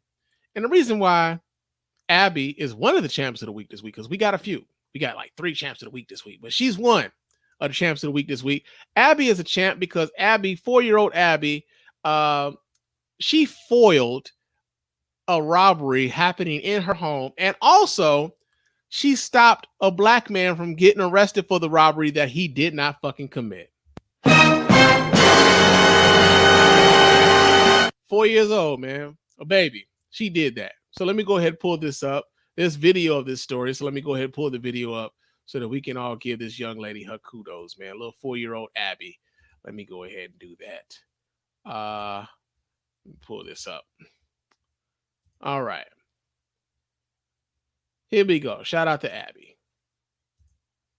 1, 2, 3. Uh-oh. Sorry. 4. 4-year-old Abby is wise beyond her years. Wednesday was the worst day in my life. On Wednesday, she helped the Whatcom County Sheriff's Office crack a case that would make the Babysitters Club proud. They told us to get out of the house because they wanted to steal stuff. Investigators say Abby's 17-year-old babysitter orchestrated a false home invasion along with her 16-year-old boyfriend and another male suspect. I think about that was really her being bad. She's not a good babysitter. Investigators say the babysitter made up a story about 2 armed black men breaking into the Ferndale home. The bad guys stole my kitty bank, and they stole my iPod. They also stole my Xbox and my Wii. The babysitter told investigators one of the suspects looked like the neighbor next door. Right over here by this tree, and Sniper is there. Neighbor Cody Oaks says police handcuffed him and questioned him for several hours because he fit the description. But little Abby knew better, and she told police. It wasn't the right skin color. Abby told investigators the suspects had white skin, not black, and that's when the babysitter's story started to crumble, and she confessed. Why did you involve the children? Abby's mom says she's proud of her young daughter. Literally in 30 seconds, she changed everything that had been going on for 5-6 hours. And her neighbor Cody says he hopes that babysitter and her accomplices learn a lesson from all of this. It's kind of sad because I just don't think she realizes like the dangerous position that it put me in. As for all the stolen belongings, They got it back because of me being a superhero. no word yet on whether Abby plans to go pro with her detective skills. But mostly, I would love to be a doctor. All right. So yeah, man. Shout out to little Abby. That's beautiful story, man. Like that little baby. Here's the thing, man. And this just kind of goes into like the nature of like a lot of the things that we kind of talk about though. Like, but racism is a learned behavior, yo. Like kids aren't naturally like, into the whole thing of hating someone because of what they look like or anything. Like kids they're taught that shit. They're taught that. And like this, I'm just like kind of grateful that the fact like this little girl, yeah, and Abby wanted her shit back. Like she was mad they stole her Xbox. You know what I'm saying? She was mad they stole the Xbox. Let me shout out to Annette because she in the chat like she and Abby wanted her stuff back. But yeah, like no man, I real talk. I just kind of like it's kind of refreshing to see like the innocence of children and like how she's like, no, it wasn't no black dude that took my stuff. It was some white folks that took my stuff. You know what I'm saying? Like, and the other thing that I thought was interesting about that story was the black guy who had been targeted in this particular case, where like the people who had orchestrated the home invasion said it was a black guy, and it looked like the guy that lived around like on the block. He's talking about like there's snipers and everything. He's talking about like I don't think that woman, that young lady realized the danger that she put me in. And truthfully speaking, brother, I don't think she cared. Right? I don't think that she cared. We're like, think about this for a second. Like they thought that by saying it was a black person responsible for this home invasion that they themselves were doing, I don't think she cared whether or not you got shot or whether or not you were arrested in some sort of way and blamed for what happened at that house, despite the fact that they did that. She wasn't thinking about your well-being at all, man. So yeah, but shout out to Abby, 4-year-old Abby, for cracking the case, man. Shout out to the young lady for doing that, man. Real talk. We all the like doom and gloom and shit. You need some good stories in your life, man. You need some good stories. Now, another story that we got here, Champs of the Week. Will Smith and Janet Hubert, y'all. So Will Smith and Janet Hubert have they've gotten back together, so to speak. They've sat down and they've talked and aired their differences out after 27 years of acrimony. So we get the story here. This comes out of usatoday.com. It says, talk about a family reunion. Will Smith sat down with former co-star Janet Hubert, and they were all smiles despite years of public feuding. Like Janet Hubert was going in on this nigga, man. It says Smith, who found his breakout role in The Fresh Prince of Bel-Air, celebrated the 30th anniversary of the series on Thursday with photos teasing the sitcom's upcoming HBO Max reunion special. And his post, he surprised fans with a grinning photo alongside the show's original unveil of Hubert. Today is exactly 30 years since The Fresh Prince of Bel-Air debuted, so we're doing something for y'all. For real Banks family reunion is coming soon. He added R.I.P. James, an acknowledgement of James Avery, who played Uncle Phil and died in 2013. The second photo in his post shows Smith and Hubert side by side. The former co-stars have clashed in the past, with Hubert memorably telling TMZ in 2011 that Smith was an egomaniac who has not grown up. Hubert, who departed the show in 1993, elaborated on her exit in an interview with OMG Insider in May of 2013, saying Smith did some heinous, horrible things to me. We're just not going to replace her and act. Smith said, we're just going to replace her and act like nothing happened. She said, well, honey, that is not what happened, is it? The world has let me know that my place on that show was very, very, very loved. She said she felt demonized and beaten up. Now, the reason why I decided to name both Will Smith and Janet Hubert as Champs of the Week this week here at the Spann Report podcast is because Yo, man, it's hard to forgive people, man. It's hard. I am a living testament to it. As I is a list of folks who I feel like have done me dirty. You know what I'm saying? And I like truthfully have no desire to be in their space, to have them around me in any sort of way. I don't wish any ill will upon them, but I just don't want them around me. And so to see people being able to get past that, I admire that. Like, cause I know right now, like, I'm not like right now, I don't know if I'm capable of it. So I admire people who are able to like just kind of get past some misdeeds or misgivings or slights or whatever, man, like disrespect, however you decide you want to phrase it. I admire folks who are able to kind of get past those sorts of things and move forward. I hope at some point in time, and I'm getting too old for this shit, but I hope at some point in time I'm able to like kind of let some of those things go, and maybe maybe some of those things can happen for your boy Spann too. But we've been on here for a minute, man. 2 hours and 10 minutes, man. I've been running my mouth for a while. But so it's time for us to get on up out of here. But of course, before we do, I do have to remind you guys how to get in touch with us over here at the Spann Report Podcast. Let your voice be heard. Go ahead and hit up the hotline at area code 313-288-0485. That's area code 313-288-0485. Leave those voicemail messages. Of course, those messages will get played here live on the show, responded to here live on the show. And if you're watching the show here live on Facebook, YouTube, and Periscope, of course, we'll chop it up with us live, man. Call that hotline and chop it up with us. So hit up the hotline, area code 313-288-0485. You can also email us here at feedback@thespannreport.com. That's feedback@thespannreport.com. Go ahead, leave us those emails, and of course, those emails will get replied to here live on the show as well. Follow me on Twitter and Instagram. My name on both of those platforms is Mr._Spann. So go ahead and follow me there. Chop it up with your man Spann throughout the week. Also, 5-star reviews on iTunes and or Stitcher Radio. Those 5-star reviews are the ones that get right here live on the show. We really do appreciate everyone who goes about the business of doing that. It doesn't cost you nothing, man. It doesn't cost you a dime. Just a couple minutes, man, to let everybody know why you're rocking with us over here at the Spann Report Podcast Network, man. We really do appreciate everybody who does that. Also, hit up our store at TeePublic. Go get yourself some merch, man. Fall season is upon us. So not only can you get a hoodie, but you can get a mask to go with your hoodie. Coordinate your shit, man. Coordinate your shit with the Spann Report, man. Go ahead, get you some stuff. And we really appreciate you guys who support the show and the efforts here in that way, man. Real talk. But I am about to get on up out of here. It's been a blast talking to y'all. We talked about a lot. I got a lot off my chest. And we will talk to you guys again soon. But until next time, fam, peace.